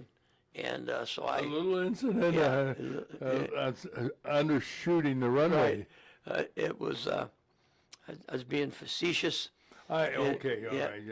I like that word. It makes it sound like facetious. I talk a little bit. How do you get facetious out of a word that looks like fastidious? Don't ask me to spell. Don't ask me to spell it. But anyway, so I didn't want to go out in the community or get out amongst a lot of people with my dad living with us because he has some existing conditions. Yeah, but he's doing quite well at Bueller Home. Bueller Home. He'll be 98. He's actually 98. That's amazing. He's 20 years older than I am. Yeah. Outstanding for the man. Anyway, back to my original question. Yeah. Describe the difference in the classroom, the atmosphere, the environment, the kids, to when you first started teaching and when you finally quit in what, 2008? You're right. Started in 71. Yeah. Okay. 37 years. First thing I'll say is sometimes I'd forget to pick up my check. I mean, I thought I was going to school. You know, you get up at 6 in the morning, you get ready, and you know, it's kind of like that joke that Royce used to tell about the principal, right? You had to go to school, right? I don't want to go to school. You know, you got to go to school. You're the principal. No, I mean, I did. I actually forgot to pick up. We'd had to pick up our check in the office on the 1st and the 15th. Well, in other words, you had early signs of dementia? Well, I think I just thought I was going to school. I mean, when I walked in. Yeah, you weren't much older than some of the kids. I'm 23 years old. Wow. I did a year at graduate school at Bowling Green after. So most people get out at 22, roughly 22 or 23, and you know, the seniors are 18. And I had a chance to coach some freshman football and help coach varsity baseball, and it wasn't much different than just, you know, especially going to college where you're just kind of. But I know what you're doing. I'm delayed here. What's that old delay, deny, delay, Who do you think you are, Jay Jansen? Here? There's definitely a difference. But I still say there's still a ton of good kids. I think what happens today, we have, you know, some kids that have some major problems that you know, we're talking about, you know, some of the horrible crimes that go on in the schools today, and I won't even repeat them. I'm still trying to get over the one in Minnesota between you and I and the fence post. Poor kids sitting in church and get nailed, you know. But now that wasn't a student there, but he wasn't out. I think he was only 23 years old, and he did get kicked out of a private school up there too. He went to this Annunciate. Did his mother work at the school? Yes, it's a Catholic grade school, and he went to a Catholic prep school called St. Thomas, and I'm aware of that because I have some cousins that go to St. Thomas now, and so I was concerned about their people right away when I heard there was a Catholic school that had a shooting, but. There's a difference. The homes are different, aren't they? A little different than we grew up with. I mean, my mom didn't work. She was there and made me breakfast every morning. If I forgot a book, she would make sure I brought it for me. You know, now it's those kids are, a lot of them, the older brother or sister has to take care of the kids and make sure they get where they're going. There's a lot more single parent homes where the mother's working full time and maybe an extra job. But what's the classroom? The atmosphere of the classroom is really what I'm trying to focus on. I'm still delaying it. Going back, I thought I was just part of the class when I was sitting in there. I wasn't the disciplinarian. Were you able to relate to the students easier? Yes. More early in your career than later in your career? And I think they related to you better too, because there's something about, you know, if you're roughly their same age. I know I dealt with some assistant coaches that the kids seem to enjoy the younger coaches than they did the old Grizzly veterans. But no, the difference is, even when I went to Central in '85 after being at Richwoods, I went from Bergen to Richwoods. very little difference in the 70s. Except for that 1 or 2%. Don't forget that 1 or 2% didn't last at Spalding for very long. They were gone. Twice we told you to, shape up, and now you're gone. Well, a little harder to do that in the public system. Okay, so you were always dealing with a 1%. Would you say by the time you finished, that 1% was now 5% yeah, yes. or 10%? Probably more like 10%. Yeah. That's what I understand. Yeah, that's what I'm getting. And once again, I really mean this. Kids are innately still very good. When I taught at Peoria High School, I had very few problems. I think you have to kind of monitor yourself a little bit. You can't go quite as much on the offensive as you could in the 70s. In other words, you wouldn't get by with throwing a kid up against a locker like I saw teachers do in the 60s and 70s.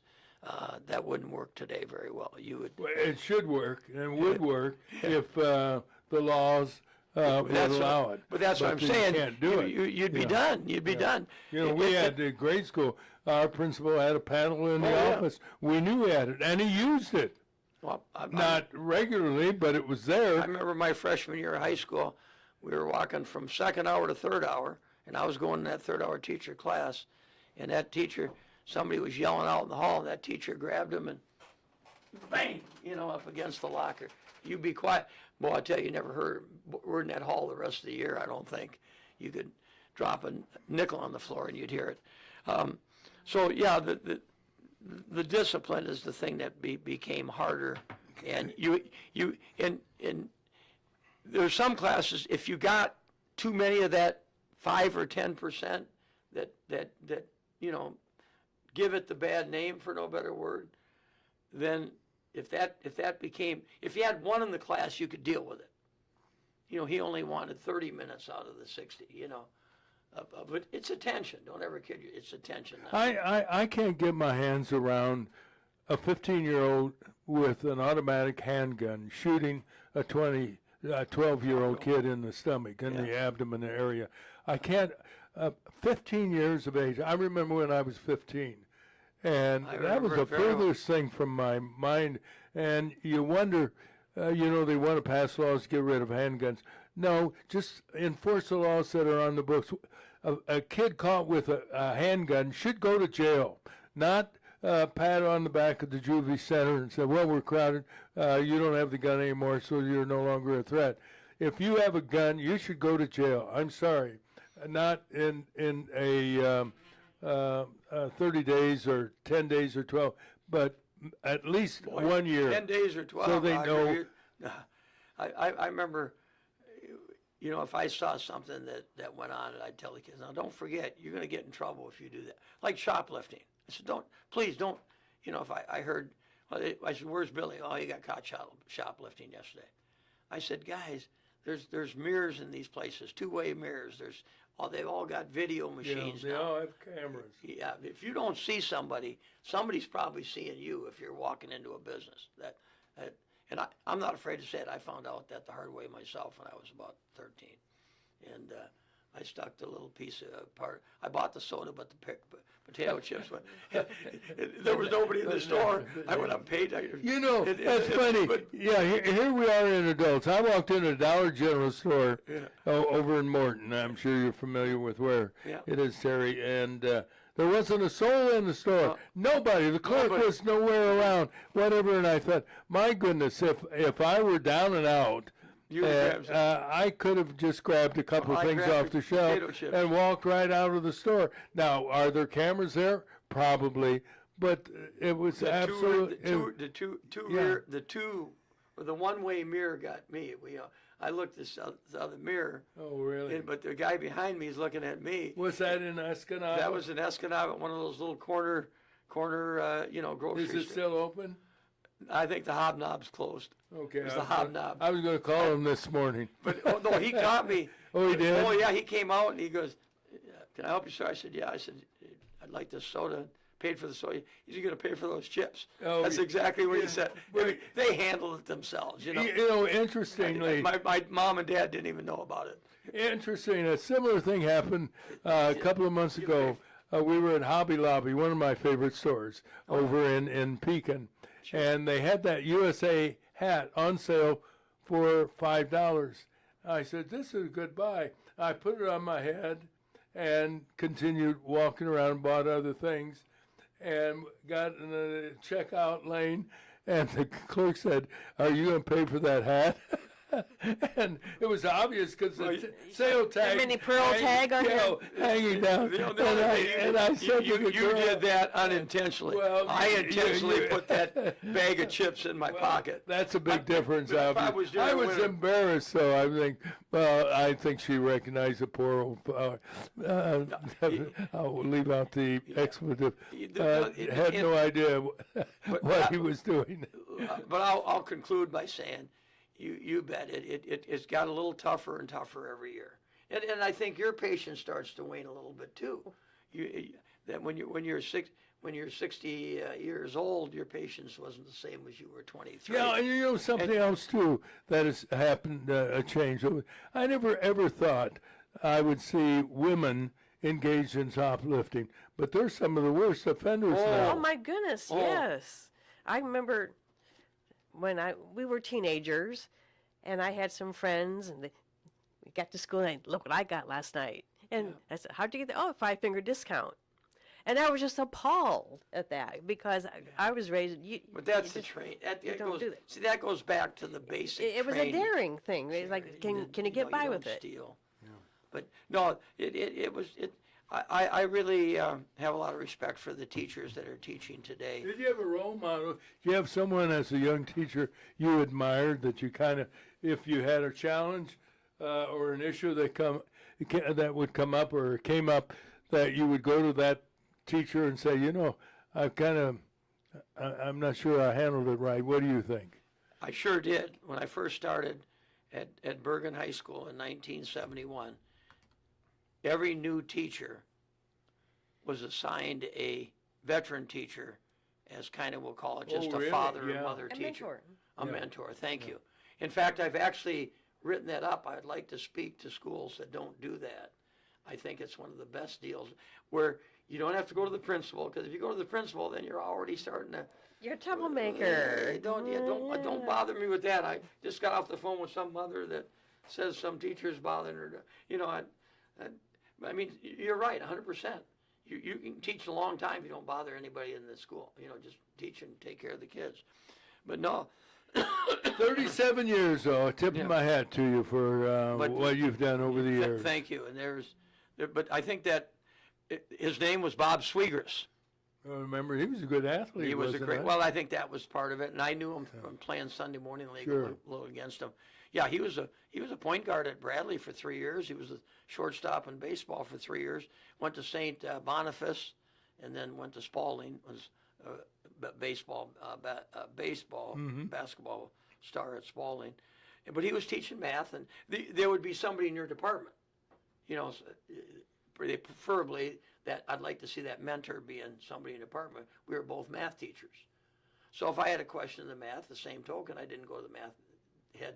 I would go to him, and of course he would help me with it. And but I think that helped a lot. And then my role, the person that got me into it was actually an uncle of one of my dad's brother-in-law, married to his younger sister. And he was a math teacher, driver's ed teacher in Detroit, but had gone to northern Michigan up in Marquette and got a job down in Detroit.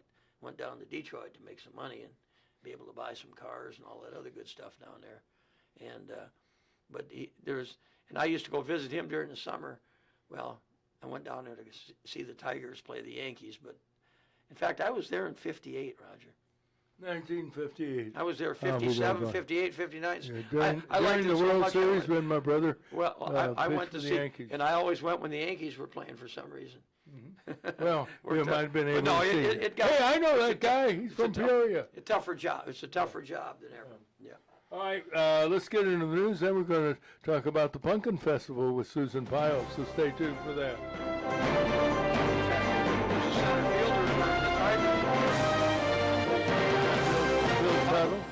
Tuttle from I Farmington. played Sunday morning league against him With Bill Tuttle. when he retired. Yeah. Good guy. All right, our check of the news and weather brought to you this morning by Bob Manning. That's Bob Manning, the financial advisor, senior vice president with the Grandview Capital Group at Morgan Stanley, right here in Peoria. For all your investment needs, it's Bob Manning, available at 309-671-4653. Morgan Stanley Smith Barney, LLC, member SIPC. Another sunny and warm day today. 81 the high, the overnight low 58. Tomorrow sunny and warmer, high of 85. Thursday will reach 88 and Friday up to 92. But the big hot day will be Saturday, 94 degrees. Sunday, 93. And right now we are at 51 degrees. Now the news, here's Terry. Peoria police have arrested a 15-year-old boy who was wanted for shooting a 12-year-old last June 4th near the intersection of Lehman Road and Nebraska. The young gunman was apprehended in Jacksonville, Illinois. No word on what he was doing in Jacksonville. His 12-year-old victim is recovering from serious gunshot injuries. That 5,000-seat amphitheater proposed by the Hinkst Foundation for Washington, Illinois, could be coming to Peoria after it was rejected by that city's council. The philanthropic organization has sent a letter of intent to construct the entertainment venue on Peoria's riverfront. The letter comes with an $11 million commitment. Peoria's council will consider the offer at tonight's meeting in City Hall. As we announced on our show yesterday, Peoria Flag and Decorating in the Peoria Heights is closing its store at 920 East Glen Avenue. It's been a part of the Peoria and Heights communities for over 70 years. Many of us remember when it was located on North Wisconsin at Maywood and was a favorite place to shop for Christmas decorations. Owner John Blasek will join us this morning by phone to talk about the store's history. Many in the country, if not the world, are outraged at the senseless killing of Ukrainian refugee women on a Charlotte, North Carolina light rail train. 23-year-old Irina Zarutska was stabbed to death moments after she sat down by 34-year-old DeCarlos Brown, who was seated behind her. Without provocation, Brown whipped out a knife and killed her. She didn't have a chance to defend herself. Police records reveal the killer had been arrested 14 times and freed multiple times by judges. In response, Florida Republican Congressman Randy Fine is preparing legislation that would hold judges accountable for releasing violent repeat offenders like the 34-year-old alleged killer. A three-judge U.S. federal appeals court in New York has ruled President Trump must pay $83+ million for defaming a woman who originally claimed he raped her sometime in the 1990s. Trump verbally attacked her for the claim, and another jury ruled he defamed the New York writer. Attorneys for Trump will ask the Supreme Court to reverse the $83 million award. Jury selection began in a Fort Pierce, Florida courtroom yesterday for 59-year-old Ryan Ruth. Accused of plotting to assassinate President Trump, Ruth is representing himself, though Judge Eileen Cannon reportedly has some public defenders on standby. Ruth participated in questioning potential jurors with bizarre questions having nothing to do with federal charges. We'll ask Peoria attorney Kevin Sullivan for his thoughts tomorrow morning on our program. The 59th Annual Morton Pumpkin Festival begins tomorrow. Thousands expected to participate in the event, which ends Saturday night. Every day is a big day, but Saturday features a huge parade with over 100 entries stepping off at 10:30 in the morning. And we have Susan Pyles on the phone, who knows all things Morton. Hey, boy, that was a great segue. Good morning, Susan. Good morning. I'll tell you what, did we call you Miss Pumpkin or Miss Morton? No, you can't call me Miss Pumpkin, because that was Sheila Harvey, who ran the Morton Pottery for like 45 years. So I don't want to take away her title. Well, we don't. We don't want to. We got to give you a title because you know all things in Morton, and this is. I'm not saying you've been around for 59 years, but you sure know about the 59th annual event. This is. Do you know how did this all begin? When did it start? You know what? We have had a fall festival since 1901. Wow. And it was a cattle show back then. And it was held on Main Street, and people brought their livestock in. And during World War II, we didn't have a festival, but it started back up again after World War II. And it officially became the Pumpkin Festival in 1966.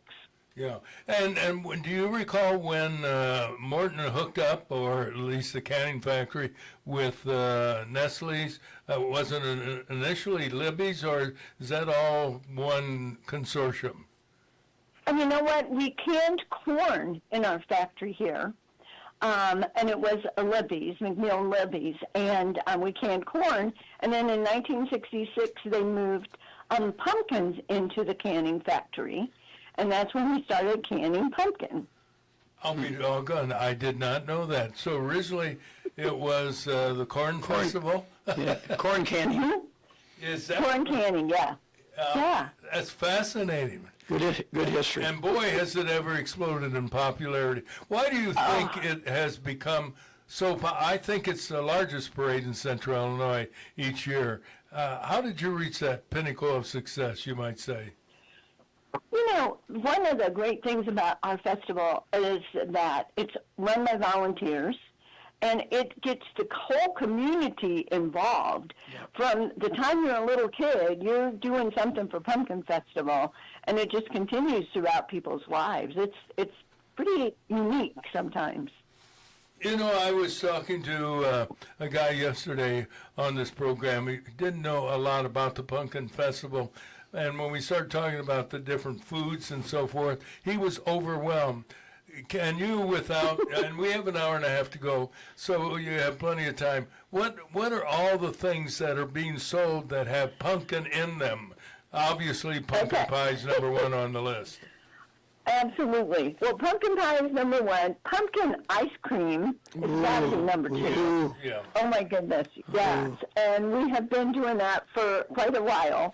And we have pumpkin baked beans. We have pumpkin chili, pumpkin donuts, pumpkin butter. Pumpkin bars. I mean, we try and pumpkin bars, pumpkin cupcakes, pumpkin scones. So, yeah, we try and put pumpkin in wherever we can. It's just unbelievable. Do you remember, Susan, there was one year, there was a shortage of pumpkin. Canned pumpkin. And I remember my wife saying, I don't have any pumpkin. I ran over to Walmart and got the last 2 cans on the shelf. Do you remember what year that was? It was, I think, the only time I remember that my memory serves me correct, there was a shortage. Yes, I think that was in the 90s. Okay. And, yeah, and it had been a very, very wet summer. Pumpkins don't like wet. Pumpkins like dry heat, like we have in the Midwest most of the time. Yeah, that's interesting. And I know there was a time when we connected with Nestle's, and they currently own the canning factory, do they not? Yes, they do. Uh-huh. Do you ever grow any pumpkins? I have grown a couple of pumpkins, but they take up so much space. I don't have that big a yard, so I just go out to Ackerman's and get my pumpkins. There you are. And they're closing down, are they not? They're closing down, their retail side of their, because they had a gift shop, and so that part is going to be, this is the last year for that, so. Well, they've served us well. We'll talk a little bit about, or a lot if you want, about the big parade that's coming up Saturday. Okay, so the parade that's coming up Saturday has over 100 entries in it, and it'll step off at 10:30 in the morning, and that's clear down. It's over a mile that you get to walk if you're going to be a part of the parade, and it goes all the way down Jefferson, almost to the post office, and then it kind of veers off. Lots of candy, Roger. You should come out. There's just tons of candy for you, and I know what a great sweet tooth you're so. exactly right, and it's a good way that I can load up before Halloween. Well, that's a good plan. Yeah. Well, the other cool thing about my parade this year is Dave Newhouser, who was the plant manager for Nestle's. He worked for Nestle's for 38 years, is our parade marshal. Oh, congratulations. Good for him. He is a wonderful, wonderful gentleman, very active in our community, even though he's retired from the plant. You know, Susan, I don't want to go too far in the weeds, but Nestle's is actually home-based in Switzerland, is it not? Did I read that correctly? I think that is true, sir. I do think that's true. Boy, Yeah, pretty good. A strong We're connection. international. Yeah, you are. The Pumpkins are international for that matter. What are some of the parade participants that have been there year after year? I know Bethel Lutheran Church always has a float. Yes, and also Morton Community Bank has always been involved, as well as Heartland. We also have Tender Care Animal Hospital, which is fabulous. They usually have about 100 people in their parade, Wow. entry, walking their pets and enjoying the time, seeing all the people. So they've been involved for a really long time. And then, of course, Renewal by Anderson, all of the guys that run these wonderful businesses that keep our homes, operating and building. They usually have a unique floats that they put together. I think that's what's really another piece of our parade, that we still have floats. And that's a big expense for a business to put together, and yet our businesses here in the area love to be a part of that.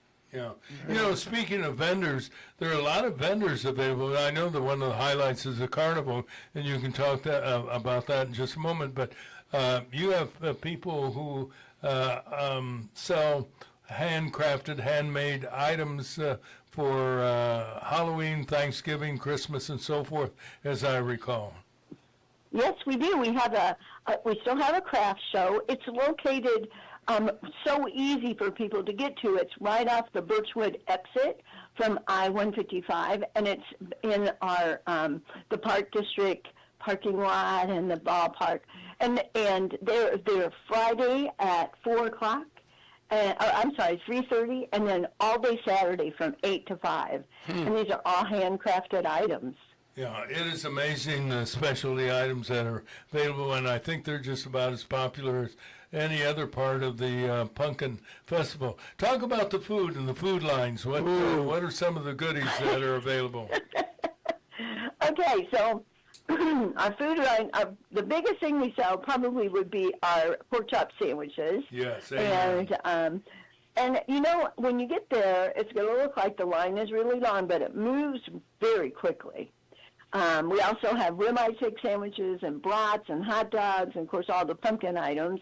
And then in the sweet shop, there's different combinations of pumpkin ice cream. So there's caramel shakes and sundaes, and there's a sundae you can get with a pumpkin donut on the bottom of it, which is really yummy. It kind of combines everything together with some caramel sauce. So that's been fun.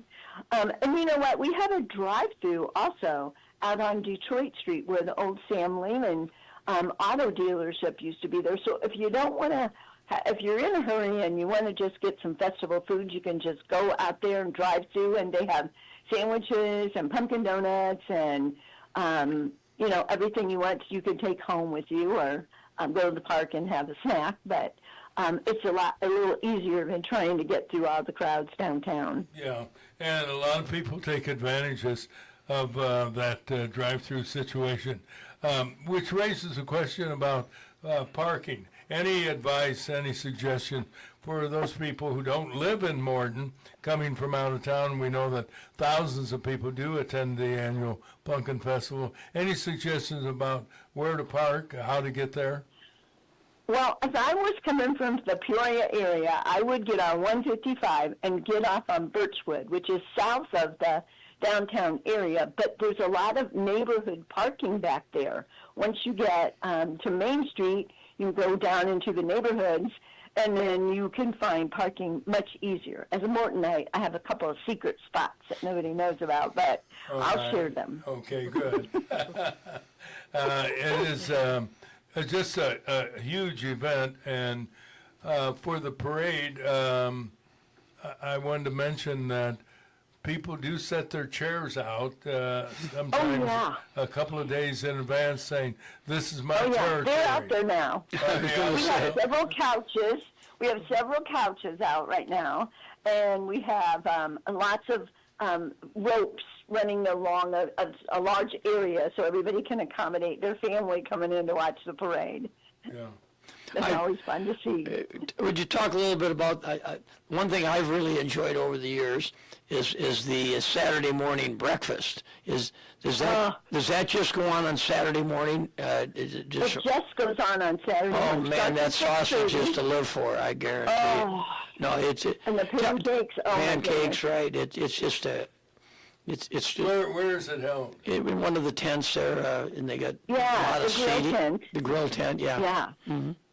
So that's our largest tent.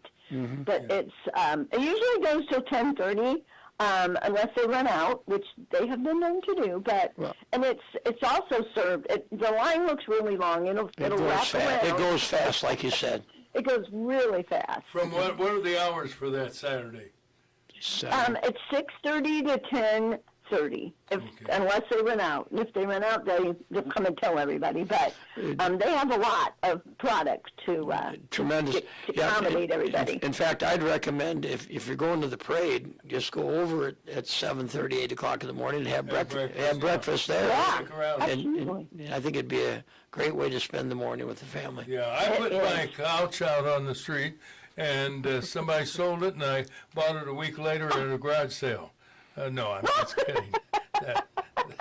That really doesn't. Do you have any idea how far some people come to attend? Is there any way you can track that, Susan? We're talking with Susan Pyles of the Peoria, Pekin. We'll get to Morton eventually, the Morton Chamber of Commerce. Well, you know what? I do know that this year is a Zobrist reunion. And Zobrist is a family in the Tri-County area who are pretty well known. And I know they have people coming from Minnesota and Wisconsin and Florida to be a part of their reunion. And so we got people coming from, quite a ways. We have had, and I have an exchange student here who's from Korea. And so he is going to be at his first pumpkin festival, and he has volunteered for several things. So I think he'll have a really good time.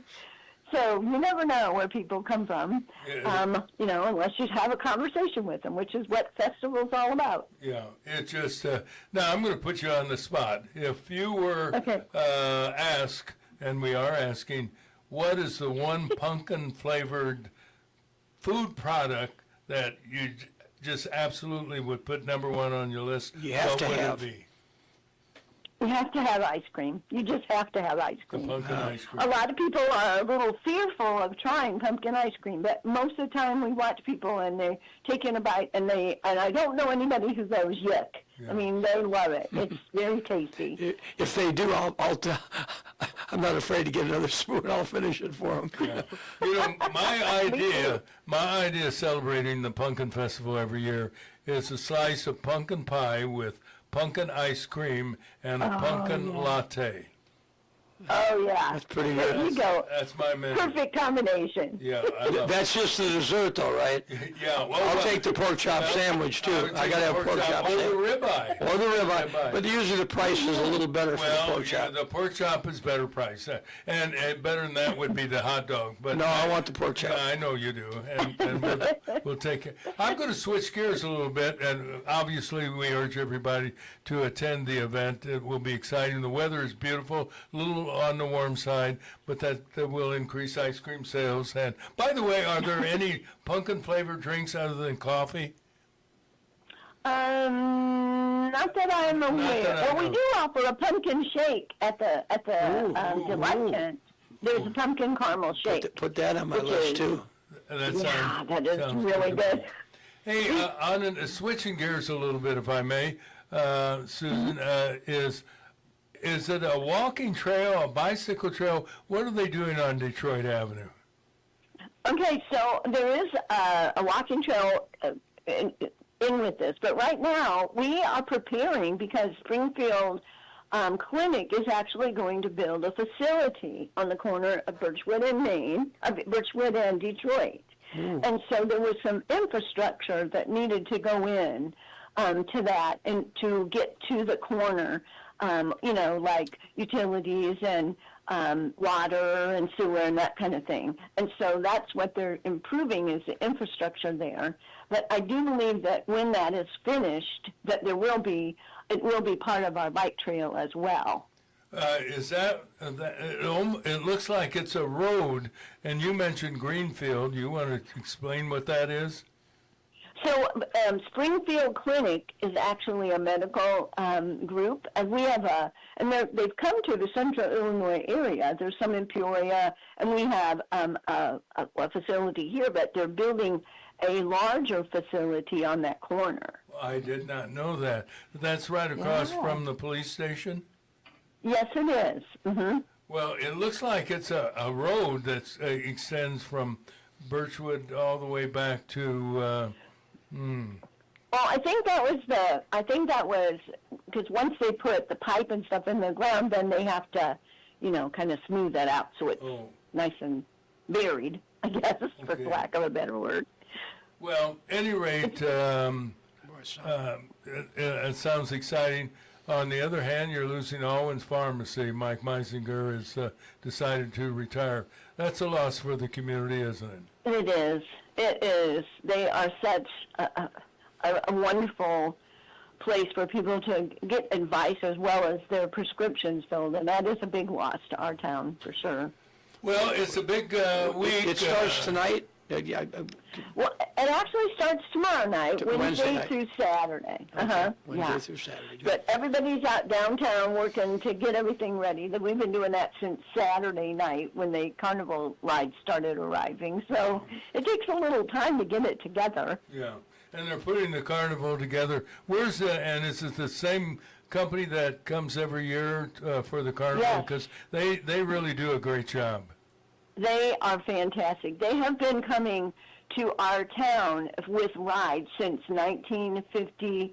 I think it was 51. It may have been 53. And it's the same. We're on the third generation of that family providing our carnival rides, and they're the Merrimans, and they are fantastic. Where are they out of? Where's their home base?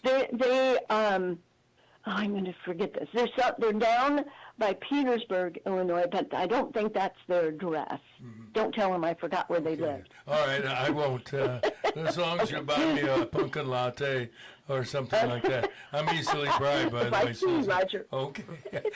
Just say the Petersburg area. Yeah, the Petersburg area. Yeah, the Petersburg area. How's that? Sounds they're good. great. Susan Pyles, always a Very delight nice to talk to you. Congratulations to all the people who put it together, because it takes a lot of volunteers, doesn't it? It does. 1,500 volunteers Amazing. who put this together. That's outstanding. Well, congratulations, everybody. Another successful year. 59 years we've been doing this.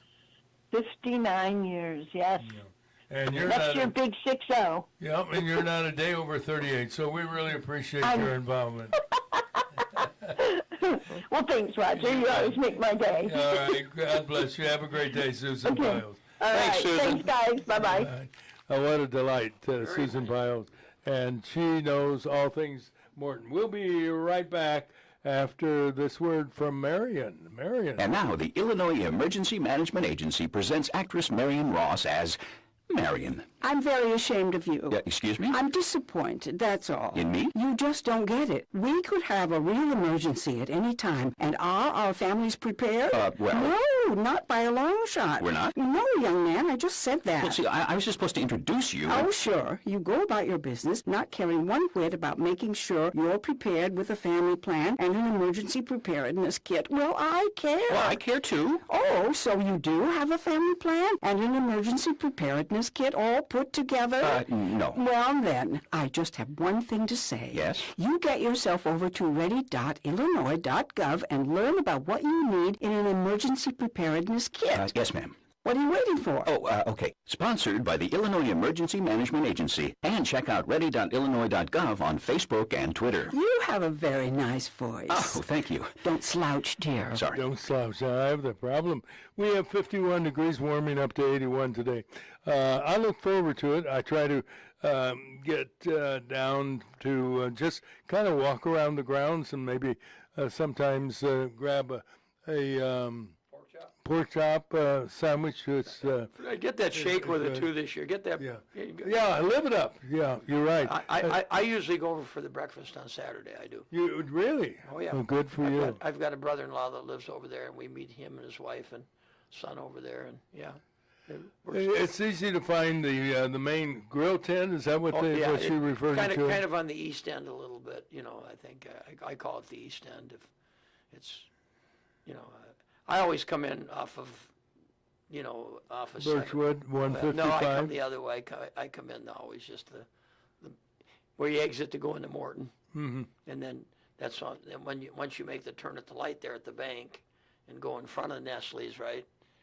Then you go up, and then you're almost there. You go down to Main Street there and take a left. I haven't seen Jefferson School's right there, right? Yeah, I haven't seen as many pumpkin trucks as I used to see. Yeah. But I guess they must be It's there. a little bit early for the. Is it really? Yeah. Well, come Seems to like they're think more of the that end makes of sense. September Well, I into October. think everything's a little earlier this year because of the early Labor Day. This is the earliest Labor Day you can have, September 1st. Yeah, September 1st. And so everything's, in my opinion, is almost a week earlier than normal. Do I remember right that before Morton latched onto the Pumpkin Festival, was it not at one time over in Woodford County in Eureka? Does that ring a bell at all? Before my time. I've always known it in Morton. Well, I have too, but for some reason I thought at one time Eureka was claiming to be the pumpkin capital of the world. But I could be wrong. I mean, same deal. I didn't move here till early 60s, but 51 is the Pumpkin Festival. Well, it is the pumpkin center of the world. And I guess you're right, because I used to, there are times when you drive down on a country road in Tazewell County, you would see pumpkins literally all over the fields. And I haven't seen that, and I guess it must be a little early for it. Why is a pumpkin pie is only popular around Thanksgiving this time of the year? Why is that? Because the pumpkin harvest happens, and so then you got your pumpkins to That make makes your pumpkin sense. pie. Getting the material, Yeah, that's right. Apples are only popular a certain time of the year. And Cherries, cherry, cobble, What, the oranges? or whatever the case may be. But this town will be alive this week with lots of downtown traffic. I know I was in Morton Bank on Main Street yesterday, as a matter of fact, and they get a sign on the door, bank will be closed Saturday due to the Pumpkin Festival Parade, which is a big event. And like she said, you don't see floats, I mean handmade, hand-developed, handcrafted, whatever you call it, floats in the number that they have in this parade. I don't think there's a parade anywhere in central Illinois that compares with this one. I know the July 4th parade in West Peoria is a big parade, but I don't think they had 100+ entries. Well, like we know, the day after Thanksgiving, the Christmas parade was always big, but it's not. It used to be big. Yeah, not anymore. And one of the reasons they don't have the volunteers with PACE anymore. And the other deal, PACE is really struggling. And the other deal is, and I hope the schools get back after it. I think a lot of the school, bands used to participate. God, we got to get those kids here and all that, and I'm not so sure it's not sometimes the leadership too of the bands. When you got I got a household. vacation coming up here. Do I have to come in on Friday morning? Yeah, at 6 you're o'clock? right. Good point. I think But that's they always manage to have a day where they can go to the hockey game or to the Peoria Chiefs game. They get out of school Yeah, for they that. get out of school for that. But afraid, hey, knock it off. What do you think we are, communists? Well, Anyway, we have news. what about what just happened with the Labor Day parade?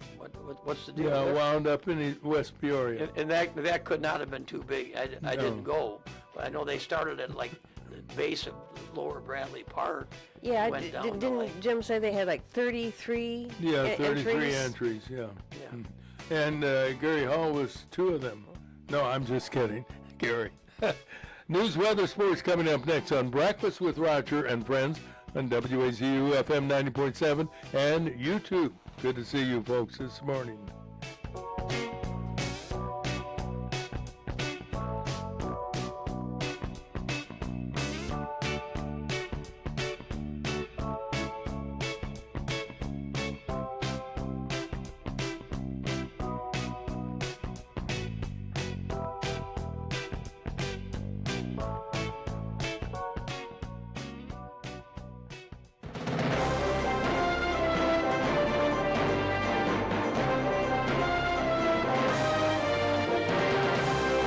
Good morning, everybody. It's Tuesday, the 9th of September, and we begin our news block with a check of the weather brought to you by Certified Public Accountant and Tax Specialist Matt Wall. He's with Gordon Stockman Wall, and Matt offering a wide range of services to help you address the ever-changing accounting and tax needs and tax laws for individuals and businesses.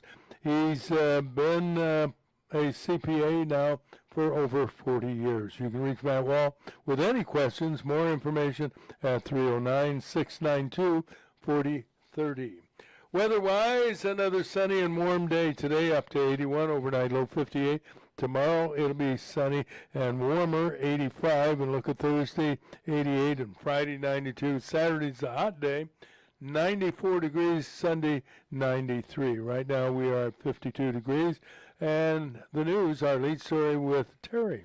Peoria police have arrested a 15-year-old boy who was wanted for shooting a 12-year-old last June 4th near the intersection of Lehman Road and Nebraska.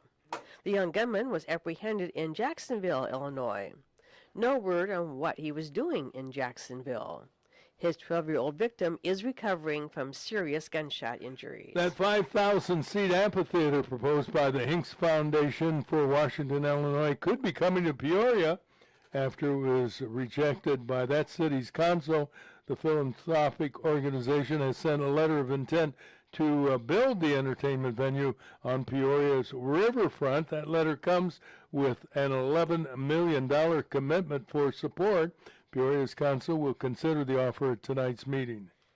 As we announced on our show yesterday, Peoria Flag and Decorating in the Peoria Heights is closing its store at 920 East Glen Avenue.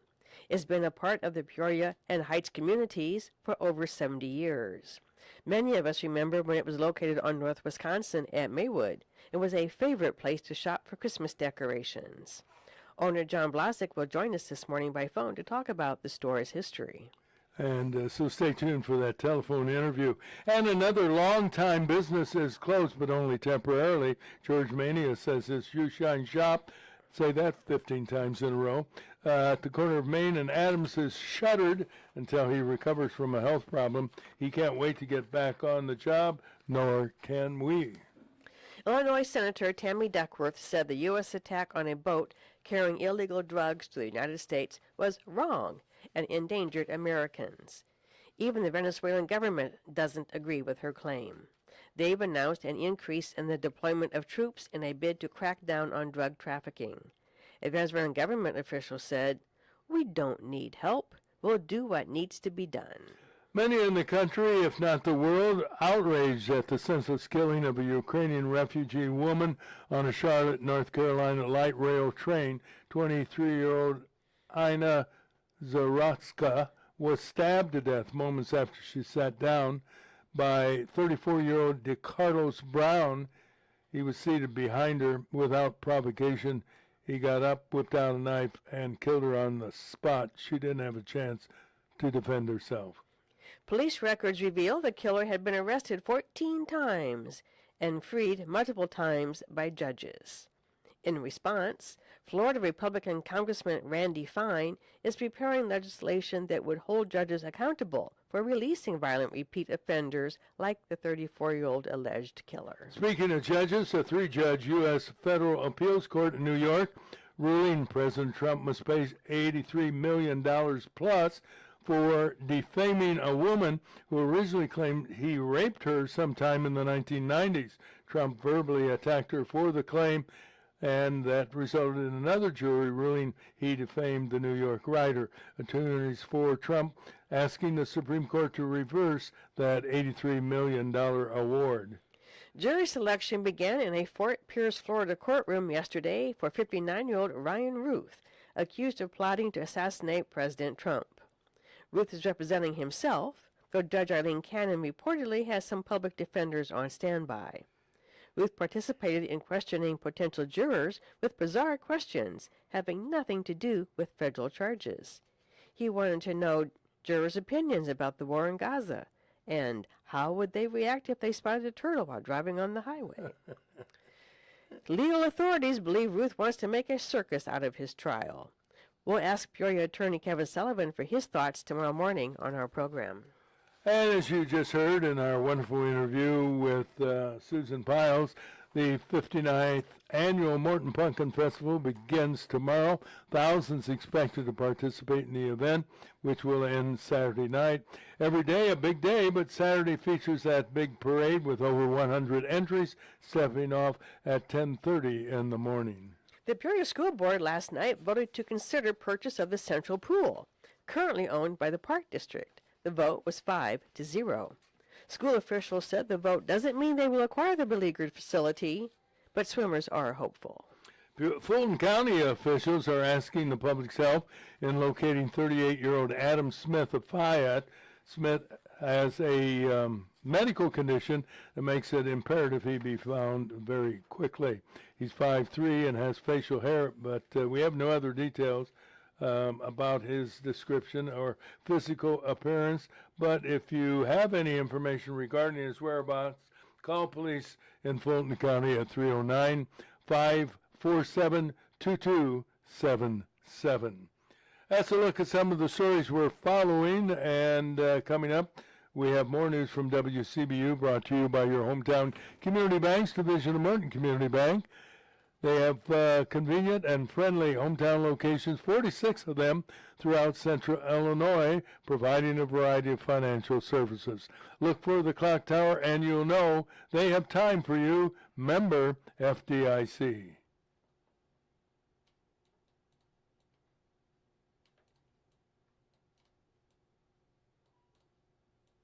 Well, apparently we don't have WCBU, so You gotta go to sports. yeah, let's do sports with. There we go. Here's sports, Mike Olson. Thank you, Roger. Well, you know, we were talking about Joe Buck and his announcing his color commentator is a former Dallas quarterback. His name is Troy Aikman, I believe. Troy That's Aikman. it, yeah. I couldn't remember his name. I was yeah. trying too hard at the start there, but I finally came to me, so I didn't remember it at the time. But Troy Aikman is the color commentator on the Monday night football games. Speaking of the Monday night football game last night, the Bears were defeated by the Vikings 27-24. The Vikings scored 21 points in the fourth quarter to reverse the fortune of the Bears. J.J. McCarthy tossed for 2 touchdowns for the Vikings, and he also ran in their last touchdown. Chicago will travel to Ford Field to play the Detroit Lions this Sunday, September 14th at 12 noon. The game will be covered on Fox Sports. High school football this coming weekend. I'm sure John covered all the scores yesterday well, but Notre Dame will be at Champaign Central this coming Friday night. Bloomington is coming to the stadium in Peoria to play Manual on Friday night. Champaign Centennial travels to play Richwoods at Richwood Stadium on Friday night. On Saturday, late afternoon, Morris and Peoria High will be playing at 4:30.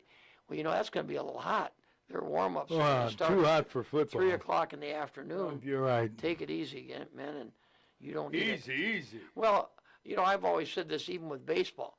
When you're playing a game and it's 42 degrees out, which we've all sat out in, March and early April, you need to get warmed up pretty well.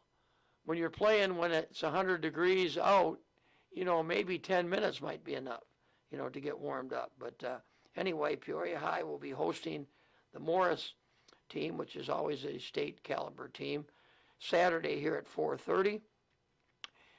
East Peoria is at Limestone Friday night. In Mid-Illini action, we have 4 games. Morton will be at Canton. That's something that I've always wondered about. They actually stay, sounds like they, and maybe it varies from year to year, but there is no football game on as part of the Pumpkin Festival, because that, at home, there's no game in Morton that night. And I guess maybe that helps the crowd. That's called planning. Planning, yeah, there you go. Morton at Canton, Washington at Metamora, and Dunlap at Pekin. Pretty good slate of games for the Mid-Illini on this coming weekend, all on Friday night. In Major League Baseball last night, Cubs are still scuffling. They were beat 4-1 by the Atlanta Braves down in Atlanta. The Cubs only had 5 hits, producing only 1 run. Imanaga took the loss for the Cubs pitching. Cardinals didn't have much luck either in Seattle out on the West Coast. The Mariners, which are having a pretty good year, defeated the Cardinals 4-2. Today's matchups, all evening games. Cubs in Atlanta at 6:15. The Rays playing the White Sox in Chicago at 6:40 tonight. That's Tampa Bay. And the St. Louis Cardinals are still on the West Coast playing the Mariners at 8:40 our time.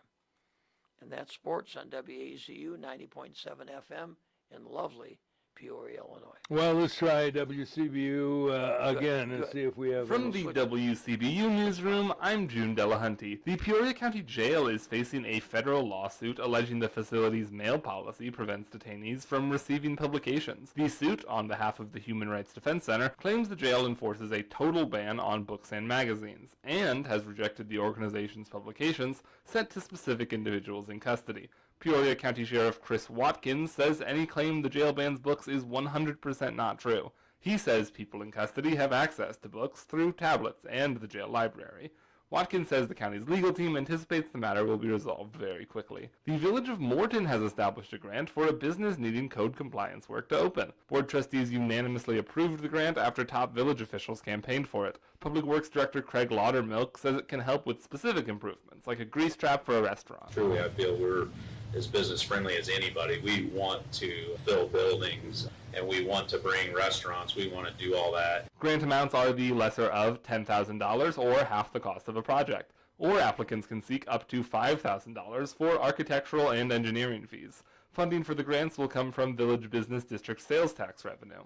A Republican candidate looking to unseat Central Illinois Congressman Darren LaHood has helped to create trillions of dollars of debt. John Kittover of Chicago says he's moving to the reliably red district to defeat LaHood and tackle his primary issue of the national debt. So it's really going to take patriotic Americans who can recognize the financial crisis that we're in, that are going to stand with Thomas Massey, Rand Paul, and other fiscal conservatives against individuals like Darren LaHood. Kittover accuses LaHood of being a rhino or a Republican in name only. A nearly 200-year-old antique rifle stolen from Wildlife Prairie Park has been recovered. The historic rifle with sentimental value had been a part of the park's collection for more than 4 decades. It had been displayed above the log room's fireplace before being taken earlier this year. Park officials credited the Peoria County Sheriff's Office for assisting the recovery. No arrests have been made, and an investigation into the theft is ongoing. I'm June Delahunty, WCBU News.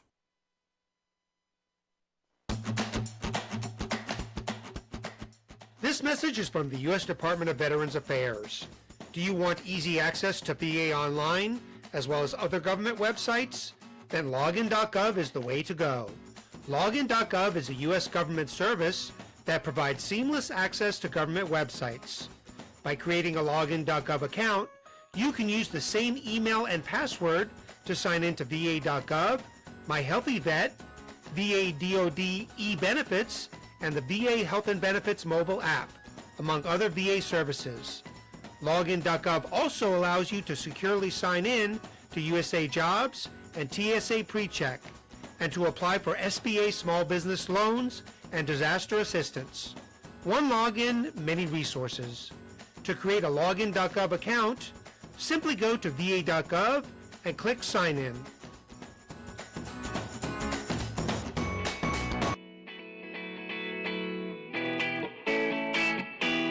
Okay, hour number 3 of Breakfast with Roger and Friends with Terry Chamberlain and Mike Olson.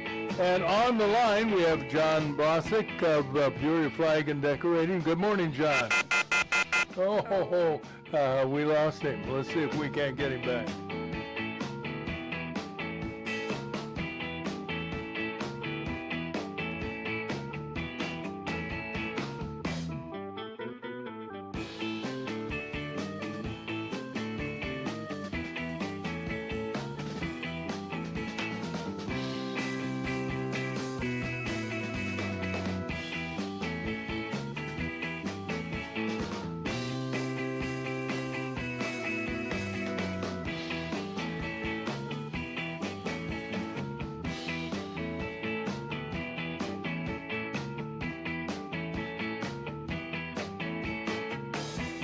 Well, I think we have everything's under control. Good morning, John. Good morning. Hey, loud and clear, just like you're in the studio with us. Good morning. Thanks for joining us. Hey, you're closing your store. You have to have mixed emotion about this because it's been a part of your family for decades, and you've met so many wonderful people over the years, and they've met you and your family and so forth. I'm sure you have mixed feelings. Oh yeah, it's the business has been around since 1908. Okay, wow. And my father bought it in 1955, and I was about 6 months old, and believe it or not, I'm born on Flag Day. Oh, so, how appropriate! Yeah, boy, you talk about timing. Wonderful. Yeah, I mean, I was destined for the thing, and so I've been working in this business since I was probably about 7 years old, so, and I'm 70 now, so. Yeah, well, it's, I'm sure, a labor of love, and as I mentioned to you and also said to John Meisinger that I remember when my wife and I would go to your store on Northwest Wisconsin and Maywood and buy Christmas decorations. Yeah, the business was around for a long time. We finally decided to start a retail store in about 1965, so about 60 years ago. We started a retail store. My parents did that, so, and we all worked in it, and and worked in the other facets of our business. We did a lot of other things besides the retail store. We did Christmas decorating, commercial Christmas decorating. We did decorated fairs and carnivals, and our biggest part of our business was the convention and trade show business up to the pandemic, and that kind of killed that and we couple years. Sold all of our equipment back in 2022 to the Peoria Civic Center, and they started up a new company. And so, and actually one of my operations managers was with me for over 25 years. Is running that now for him, and it was a great fit and a great thing for us. So took a little bit of burden off. So that's why we put the building up for sale, because of it's about 3/4 empty as a 23,000 square foot building, and so so we needed a downsize, and we did this about 3 years ago. We decided that we were going to maybe try to find a small location just to rent, just to have a storefront and that, and then it's been 3 years, and then a lot of things have changed, gotten older and that, and decided not to go a different direction. So that's why we're closing the store. I remember fondly, we always use you on our apartment building at Maywood and Prospect. Oh, yeah, you used to hang a wreath up there, yeah. And it was so neat and clean from our perspective, and your fee was very reasonable. And thank God I didn't have to get a ladder to go up there. Work without a net. Yeah, it was. We used to do all the commercial Christmas decorating all the way around Peoria, all the way down to Bloomington. Just did shopping centers and commercial type establishments. But when the pandemic came, it was nobody had. A lot of these shopping centers weren't getting rent from their tenants and that comes out of that. So a lot of them decided not to do Christmas decorating anymore. And the way I had done it for a large number of years is that we got rid of all the. We didn't rent it to them. We actually sold them the decorations, and then we would store them and maintain them and put them up and take them down. And so everybody pretty much owned their decorations that I had, and I had nobody out of about maybe 80 clients that did not couldn't put them up. So I said, well, you can either pick them up for me and take them, or I'll get rid of them for you. And so that's how I got out of the Christmas business. Yeah, and under those circumstances, don't blame you in the least. What was the one thing that you really enjoyed about what you've been doing for so many years for people? Well, I think the people. The people we've met a lot of different people over the years. And in our store alone, we have people who come back and back and back, and they're like family. They come in, and we kind of know what they need and help them out, and that's what our motto has always been: service we're proud of, and our employees always did that. They made everybody help them out as much as possible. Try to pass on their knowledge and everything else, and try to get the right fit for them, and that's what I enjoy, is just the people, and just sitting and talking with them. And you get a lot of different variety of people coming in through the door and that. And so I think that's one of the major things I'll miss. Yeah, and I know you had an outstanding, and do have an outstanding reputation for integrity and good service and quality products. Mike Olson, you had a thought. Yeah, I sure do. Hi, John. Mike Olson.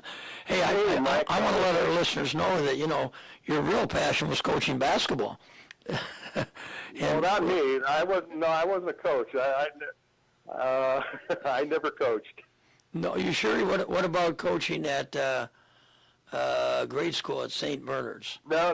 Who was that? I left that up the other. No, my big passion at St. Bernard's was I was a scoutmaster. And, right. Okay. Well, I did all that, and then I was on the building committee over there. I know you were very involved in the parish. I just yeah. That's who would have been my daughter's coach? I left the coaching up to other people. All right. I just thought for sure that.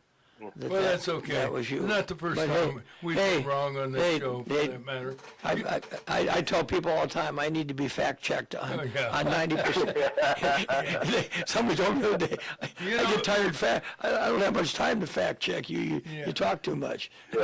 John, I know Thanks, one John. of the things that you were involved in was when people wanted to install a flagpole and a flag in their yard, and you did a lot of that, didn't you?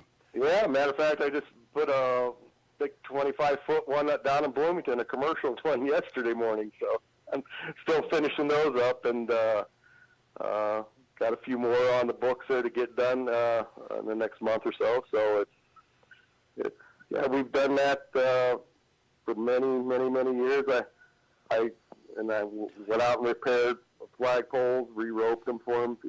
Matter of fact, I had a customer last week. He called me up and he says, "I need you to come out and change my rope. You put my pole in 21 years ago. Oh my goodness! It's the same rope." And I go, "You've gotten good." Usually you would have good rope. replaced it 2 or 3 times by then. Yeah. What's the largest flag you've ever installed?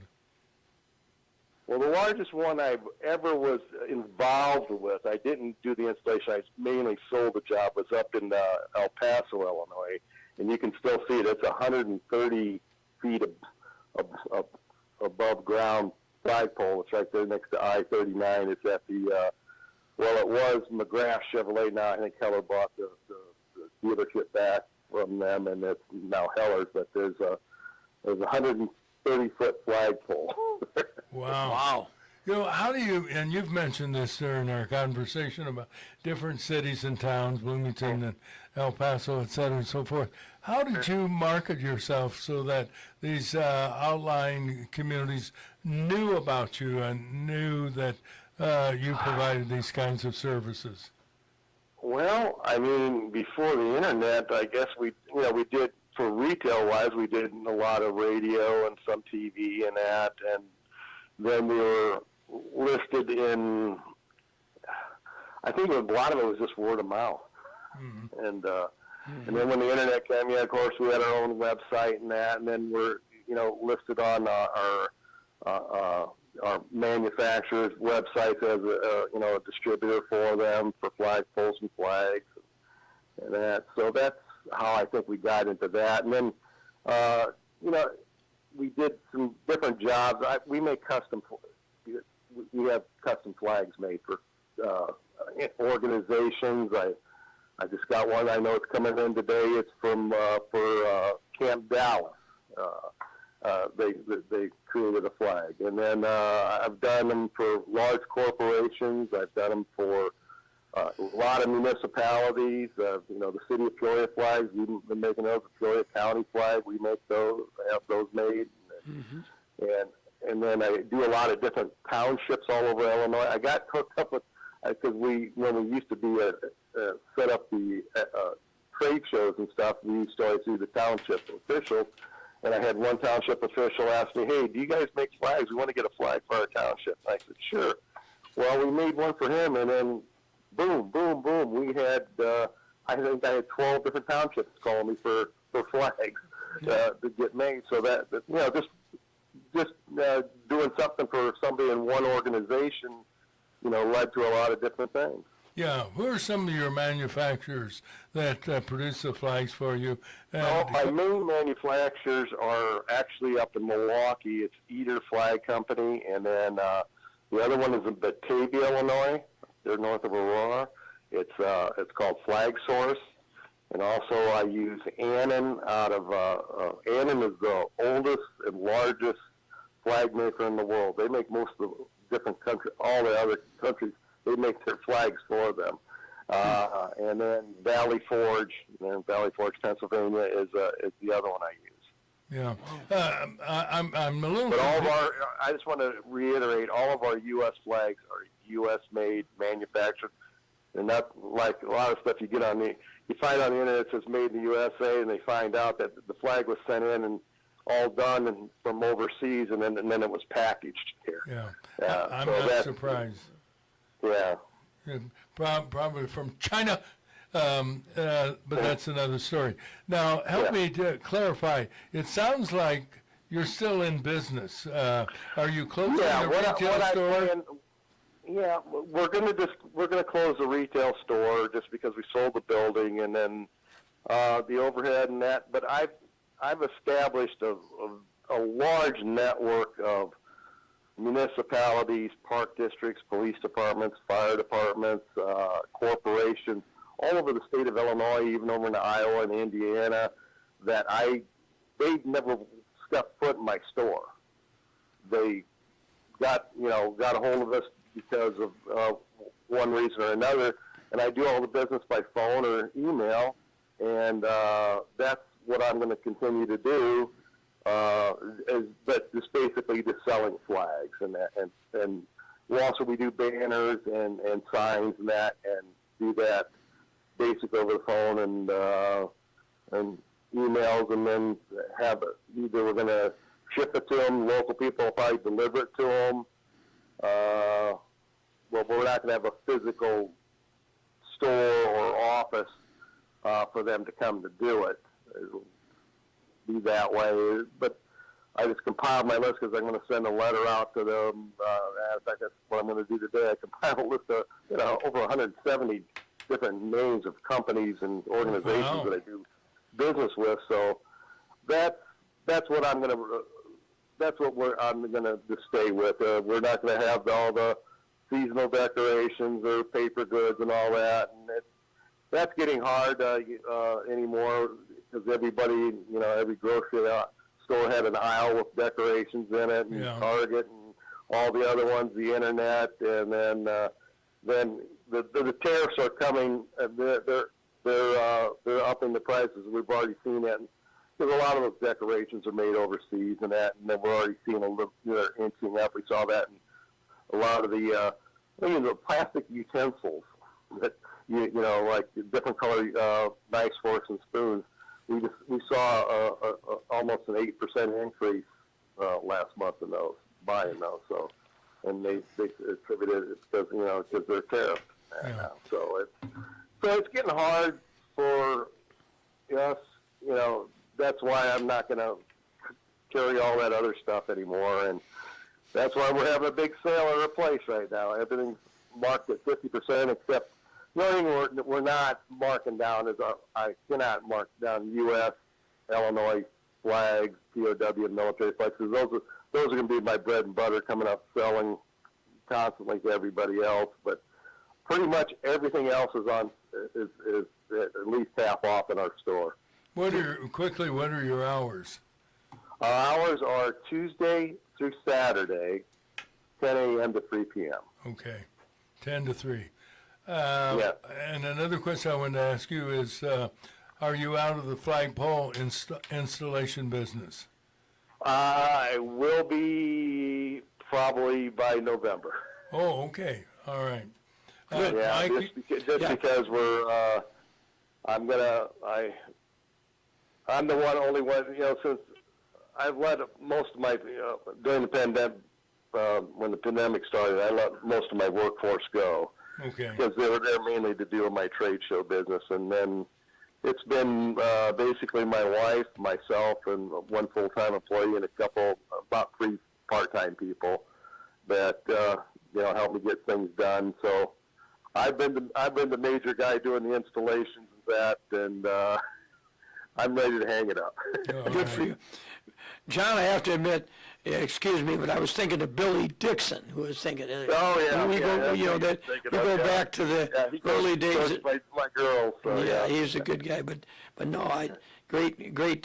Remember you working hard at St. Bernard's there too, but. Hey, good luck. But it sounds like you got a pretty good little retirement business started already. It sounds like he's not retiring to me. It's just kind of, maybe we'll call it downsizing or getting out of owning a building and all that other good stuff. It's a nice situation to be in. I'm going to keep a little stock of flags here and that for local deliveries and stuff. But a lot of my major clients that I deal with, they put in blanket orders once a year, and I usually always just have those drop shipped right from the factory to them. So that's the nice thing. And I got two. The one that my manufacturer in Wisconsin and Illinois, if I put orders in by noon to them to drop ship, it usually goes out that afternoon or no later than the next day to them. So and it's a one-day delivery. So it's going to be a pretty good service, and we're going to, hopefully I can maintain that, and a lot of times I can do that. I can do a little traveling now. I've been doing much traveling. I have family. I have a son and his family down in Tennessee that we like to go see and that, and we only can usually sneak away for the weekends. Now we can stay down there for a little bit longer and do some other traveling. I looked at Roger, you knew my dad pretty well, and I know Mike did too, and I have a picture of in my office of him on the wall, and it says, it's from the Journal Star. It has a picture of him holding a bunch of flags. It says, Bill Blasek, owner of Peoria Flag and Decorating, retires. And it has age 62. I almost want to use it for a dartboard. Well, it sounds like you have a great plan, and you're working the plan, and God bless you for your many years, and keep it up because doing what you're doing will keep you young, and that's the bottom line, so you can do so many other things as well. Great business for Peoria and Central Illinois over the years. Congratulations. Congratulations. That's the main thing. Okay, thanks, guys. Thanks. I appreciate it. You bet. Have a great Nice day. talking to you, God John. bless.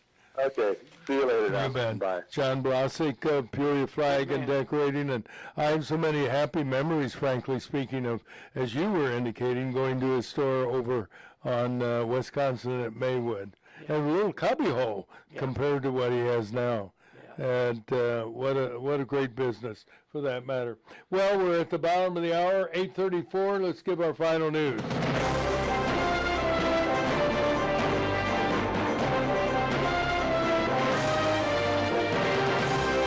Our news this morning is brought to you by Realtor Kathy Reynolds of Brilliant Real Estate. She's available to help you buy and or sell your home. She has experience. She's been at this for many, many years, and she's available today at 309-696-2162.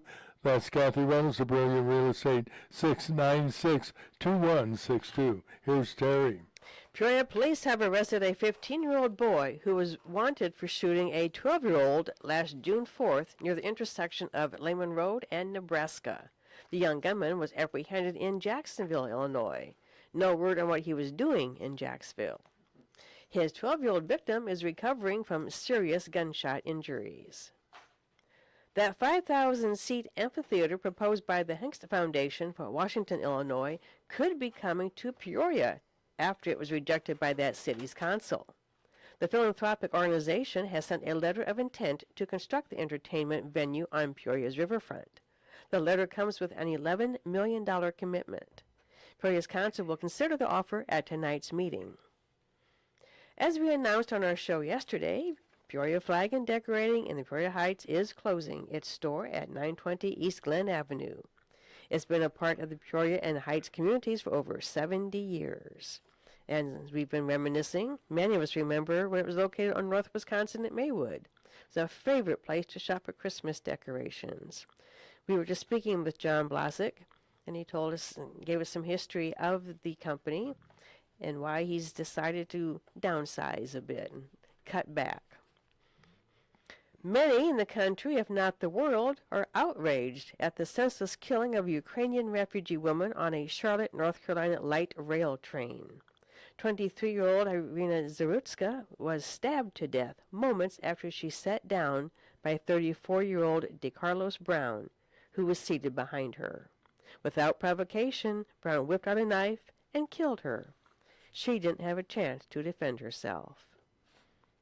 Police records reveal the killer had been arrested 14 times and freed multiple times by judges.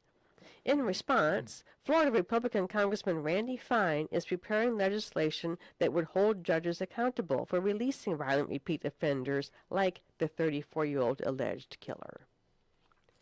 A 3-judge U.S. federal appeals court in New York has ruled President Trump must pay $83 million plus for defaming a woman who originally claimed he raped her sometime in the 1990s.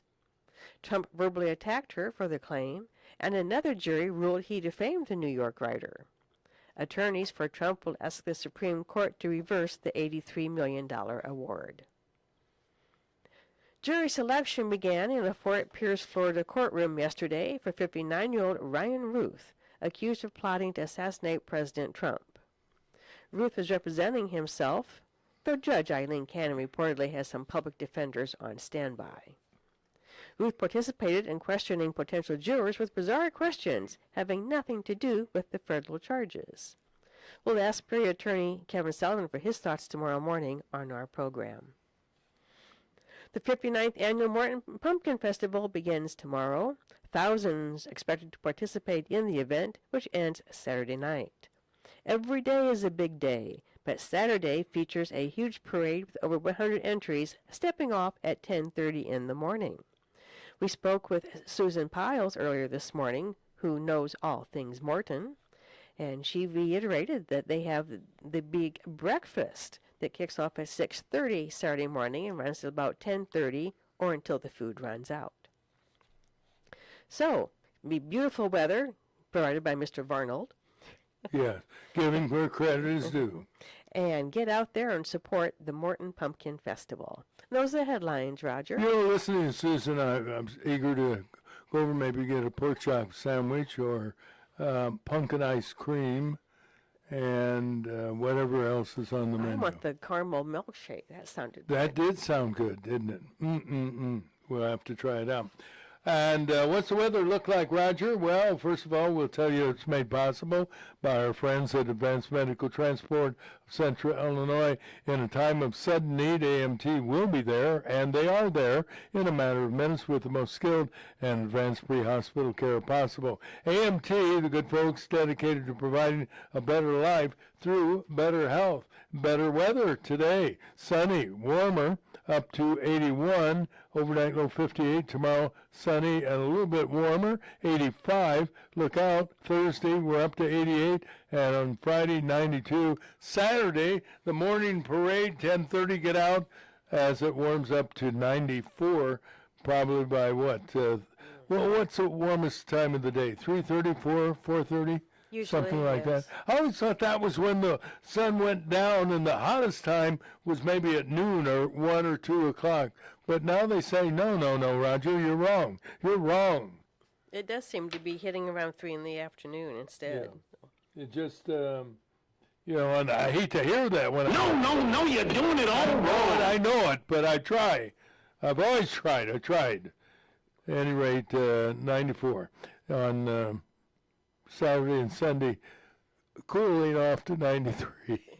And we're right now at 55 degrees. And there you have a look at the weather forecast.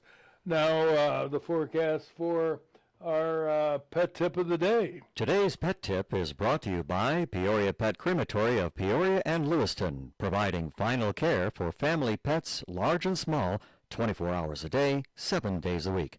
Their phone number is 713-1898. That's 713-1898. More information is available at peoriapetcrematory.com. Pet lovers are dedicated to their animals, all species from horses to turtles and of course cats and dogs. If you are a pet lover, learn these little-known, somewhat amazing facts about your pet. When it comes to our pets, we sometimes spare no expense in health care, proper nutrition, treats, clothes, and grooming. Every day, we pet owners must deal with potential choking and ingestion hazards in our animals' toys, toxic flea and tick treatments, and food recalls. We consider ourselves pretty smart about our pets' needs. We read labels, we research, we talk to other pet owners, and we seek routine and regular vet care. But did you know your kitty litter could be making your kitty seriously ill? Basic cat litter ingredients are clay, sand, and paper. They're all natural absorbents. Then companies add in baking soda, deodorizer, perfumes, colors, and chemicals. The baking soda found in many litters is hard on kitties' kidneys.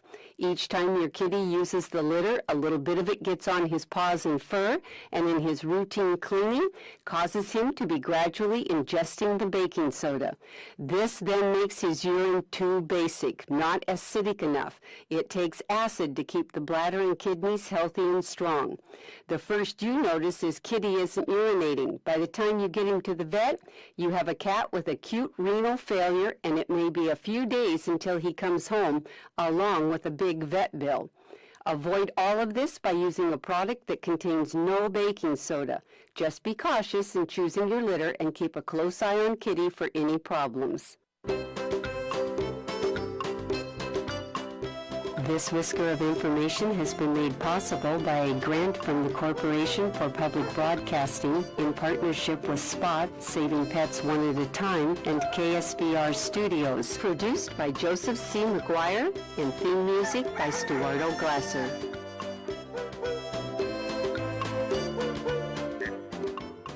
Today's pet tip has been brought to you by Peoria Pet Crematory of Peoria and Lewiston, providing final care for family pets, large and small, 24 hours a day, 7 days a week.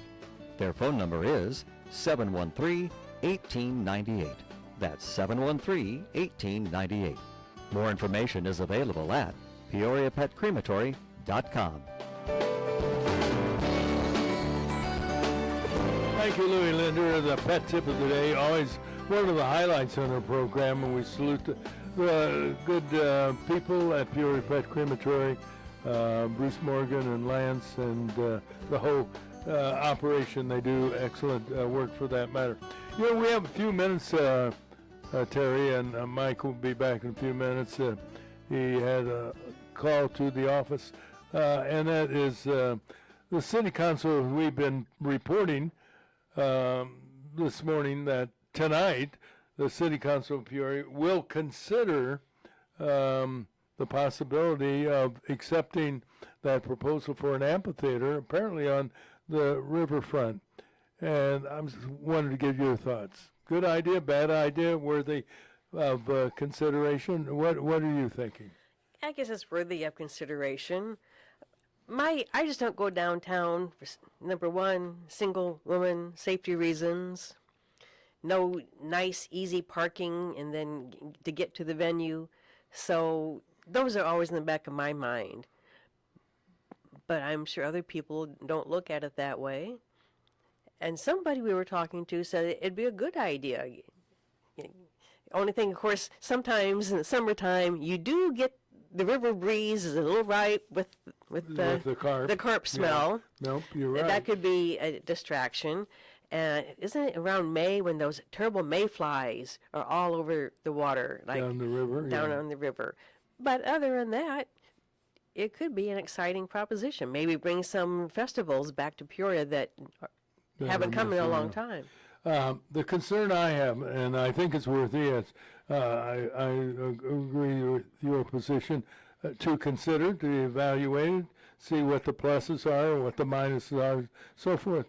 But I would hearken to remind members of the City Council and the administration, we have, I wouldn't say a plethora of entertainment venues, but we have some in the community. One of those, of course, is the Scottish Rite Cathedral, and it is a beautiful, and I haven't been in it since they renovated. And describe it. It's beautiful inside, they did a beautiful job of it. It's just fantastic. And now here they've backed out again, and so it will be sitting empty. Yeah. It's a shame. And it is a beautiful facility, and you wonder if it can't make it. Now, there are concerns that it is in a crime area or an area of the city known for shootings and other events of that negative nature. Is that the reason why they folded up their tent and said no more? And after spending, $1 million or so millions. in renovating it.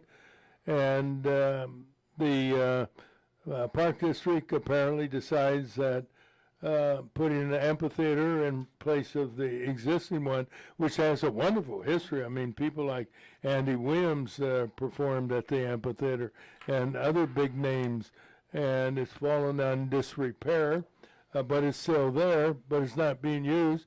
Is the Peoria Municipal Band still appearing during the season? They're at the Glen Oak Amphitheater, yes. Yeah, that's what I'm referring to. In the summertime. Mm-hmm. And then you recall there were plans for a private enterprise at the former Northmore Donovan Golf Course, and a lot of neighbors objected to its presence, so that fell by the wayside. So the question becomes, Mike Olson, can Peoria support a 5,000-seat amphitheater? Yeah. First of all, the 11 million sounds inviting, right? Yes. But I'm sure there's a lot of infrastructure that has to be done. Well, that's true in Washington, but the infrastructure is there for Peoria. I don't know when you're talking about infrastructure. We've improved access to the riverfront. If you're talking about additional parking, yes. I don't know where you would put it, to tell you the truth. It's definitely something that should be explored. We've seen a lot of things leave. Yes. I think some of it's management, and some of it's just, things change and people's likes change.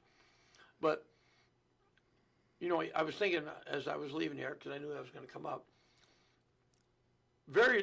I shouldn't say very little, there's not as much that goes on at the Civic Center during the summer as it does during the September to June, for no better word, May. I think they could, with proper management, which is the key to anything as far as I'm concerned, leadership. Just like we talked to the lady from the Morton Pumpkin Festival, they've always had good leadership. They've got a good program. We need good leadership, And I would like to see it. I'd like to see it because I think it would be something that would draw to the downtown area. The Civic Center, and same thing with the baseball diamond, it's busy, but it's only busy really. Bradley's crowds are somewhat limited down there, but what basically May through August, you know what I'm saying? And when there's not something going on downtown, there ain't much traffic going on downtown. I guarantee you. You could, and I think, but you know, there's always that. I think you're seeing though a lot of places where when you put the things in the downtown area, I see this a little bit in Pensacola, that the areas do become better, at least in that direct area. And in any area, I've been to Atlantic City, and all you ever see is the boardwalk. Yeah. As you ride in from the airport, and I took a couple junkets there with my good friend Terry Knapp, and when you ride in from the airport, you're going, where am I going here? You know, it looks like you're going in the pretty rough area of the city, which you are. But then all of a sudden, the gigantic, you know, the towers start sticking up, and the boardwalk and the water looks good. I don't know. I have enough confidence in our council that they will hopefully make the best decision possible for our city. Well, that's very magnanimous on your part. You know, Exposition Gardens is on a downhill decline. That might be a better potential location for an amphitheater, but it's also close to Richwood High School and Northmore Grade School and subdivision. Mulling Acres. And if you put it not too far away at the former Donovan Golf Course, you got neighborhood issues as well. That's still a bad idea. You got the observatory out there, and as it is, the lights have overtaken the quality of observing on the observatory. And to add more to that would just be a mistake. Yeah. And if you look at the riverfront, and they said under the Murray Baker Bridge, that puts them awfully close to public housing, and no knock on public housing, but we know that police make a lot of visits to public housing areas in any city, not just Peoria, Decatur, Chicago, Cook County, et cetera, and so forth. I don't know what alternative location it would be unless it would be Detweiler Park. And then here's another question. Is not under the bridge in the floodplain? Yes. Yes. So is that a good idea? As far as I know, everything along the river. East there, along the well, you know, what's the road helping with Adams Street? You know what I'm saying? Well, what like Water for example, Street? I mean, water. But then, aptly named the Water Street. Yeah. When the old timers, and you were involved in that, Roger, when we renovated the old Woodruff Field baseball facility with a backstop and a press box by our good friend Bud Ruff. Bud Ruff put the lights up, and then John, boy, put the lights up, and I'm trying to think who put the press box. Was it not Autobahn? No, I don't think Oberlander? so. No.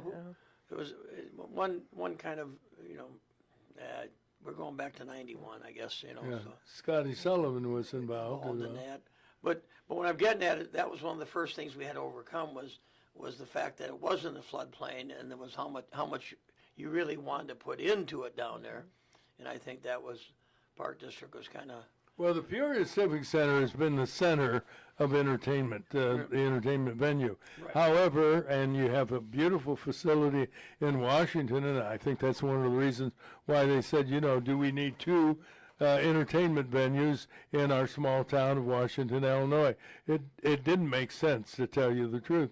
But when you have, as you said, $11 million, $11 million being waved at you, it's called temptation. Yeah, let's take the money and put something together. It's going to help the businesses that are down there. That like I say, is what you want is you want people to come to Peoria, right, like they do East Peoria for the Christmas hotels.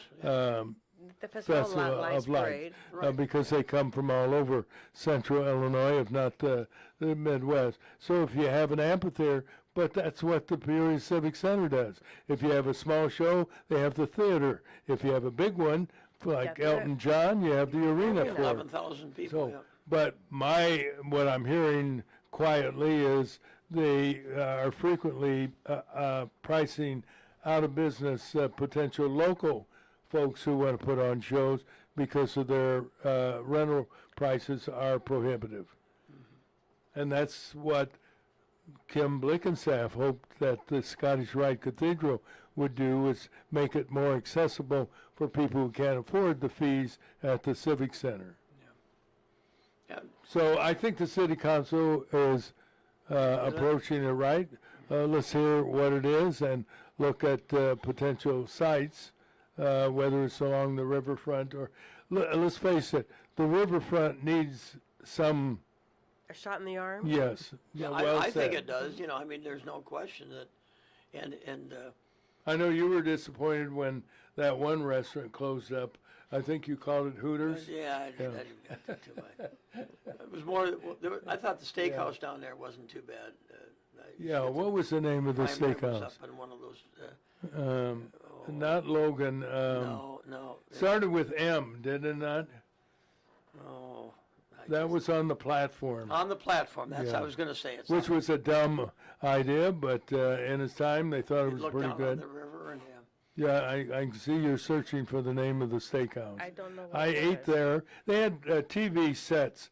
It had more of a sports bar look, but atmosphere. more of a sports restaurant than even I remember it more. I mean, they had bar, obviously. They all have bars now. What was the name of it? Yeah, it was there. No, never went there. From I would say They the had middle '70s. Joe's Crab Joe's Shack. Crab Shack, was there. and Hooters, and then Old and Hooters. Chicago. Old Chicago. Old Chicago, It was right? the See, that's what I'm pizza saying. place, We've but I lost don't a know lot down there. Don't know the steak place. You know what? You know why it failed? We didn't have a Walmart. You got to have a Walmart on this side of the river. What is any city without a Walmart or a Dollar General store? You're just not up to snuff with the success of any metropolitan area. At any rate, our final weather outlook, another sunny and warm day today with a high of 81. And overnight low, partly cloudy, 58. Tomorrow, sunny and warmer, 85. Thursday, we're up to 88, and Friday, 92. Saturday, that will be 94 degrees, and Sunday we'll hit 93. Right now, we are at 57 degrees. And it is a little reminder, we got good information for Susan Pyles, what's going over at the Pumpkin Festival. And you're familiar, because you worked there for some time, where if you were going to go to the Pumpkin Festival, how would you get there, and where would you park? I only went once, and we were lucky enough. But you know the town, you know the streets. I just learned Detroit, where Detroit is in Maine. Well, that's kind of me. Birchwood. And Birchwood, yeah. And Queenwood. I know where Queenwood is. I know wherever you find a parking place, it's not too far from where things are going on. Might be a little bit of a walk for some, like me, but you sometimes get lucky. You know, I always go down the streets, and if I see somebody, circling 50 times, you might find somebody You love leave. to see sometime those backup lights go on. Yes. And then the guy waits. No, I'm just waiting for my wife or something. How many times have you done it? I've done that more than once where I see a guy get in the car and he just sits there. You know what most people do when they get in the car now? They get the phone out. Yep. Especially I'm done shopping. Women. Yeah, 14 cars waiting for my place, but I'm not going to move. I'm not going to move here until I'm good and ready. And then they'll get a call. No, I've seen it. And I'm as guilty as anybody of it. I'll call my wife when I leave here. You know, just she likes me to check. Well, she likes to check in. Yeah. That's good. Gives her a feeling of security that you're okay. You're okay. She's been. I heard someone. I'm not saying it was referring to you, but they said, "Have you seen Hopalong Olsen lately?" Yeah. And He said, yeah, I see him every Tuesday. Yeah. I got one more, though, and then you won't see me for a while. Yeah. Well, you'll be here next week. Hey, let's wrap things up. Yep. Happy Tuesday, everybody. Thanks for being a part on YouTube and also on WAZU FM 90.7 in beautiful Peoria, Illinois. Terry, thank you kindly. We'll see you tomorrow, along with, we hope Tyrus is recovered, and Gary Hall will be here, and Kevin Sullivan will join us as well. And Thursday is a special day. We will, once again, exclusively remember 9/11, and we'll feature Gary Griggs, who we interviewed, who was on one of the towers when it was struck by those terrorists. And we have some special people who will be joining us, including former Congressman Ray LaHood and a guy that flew F-18. By the way, did you see, I think it was last Friday, 3:33, I looked at my watch, 2 U.S. fighter planes flew at a low altitude over Morton and Peoria. Were you outside? No, I did not. Oh, I tell you, the sky rumbled with the sound of the jets. It was exciting, exhilarating. I don't know whether they were F-18s or even F-35s, but they were beautiful planes. Anyway, we got to get out of here. Have a great day, everybody. Remember, God loves you, and so do we. So long, everyone.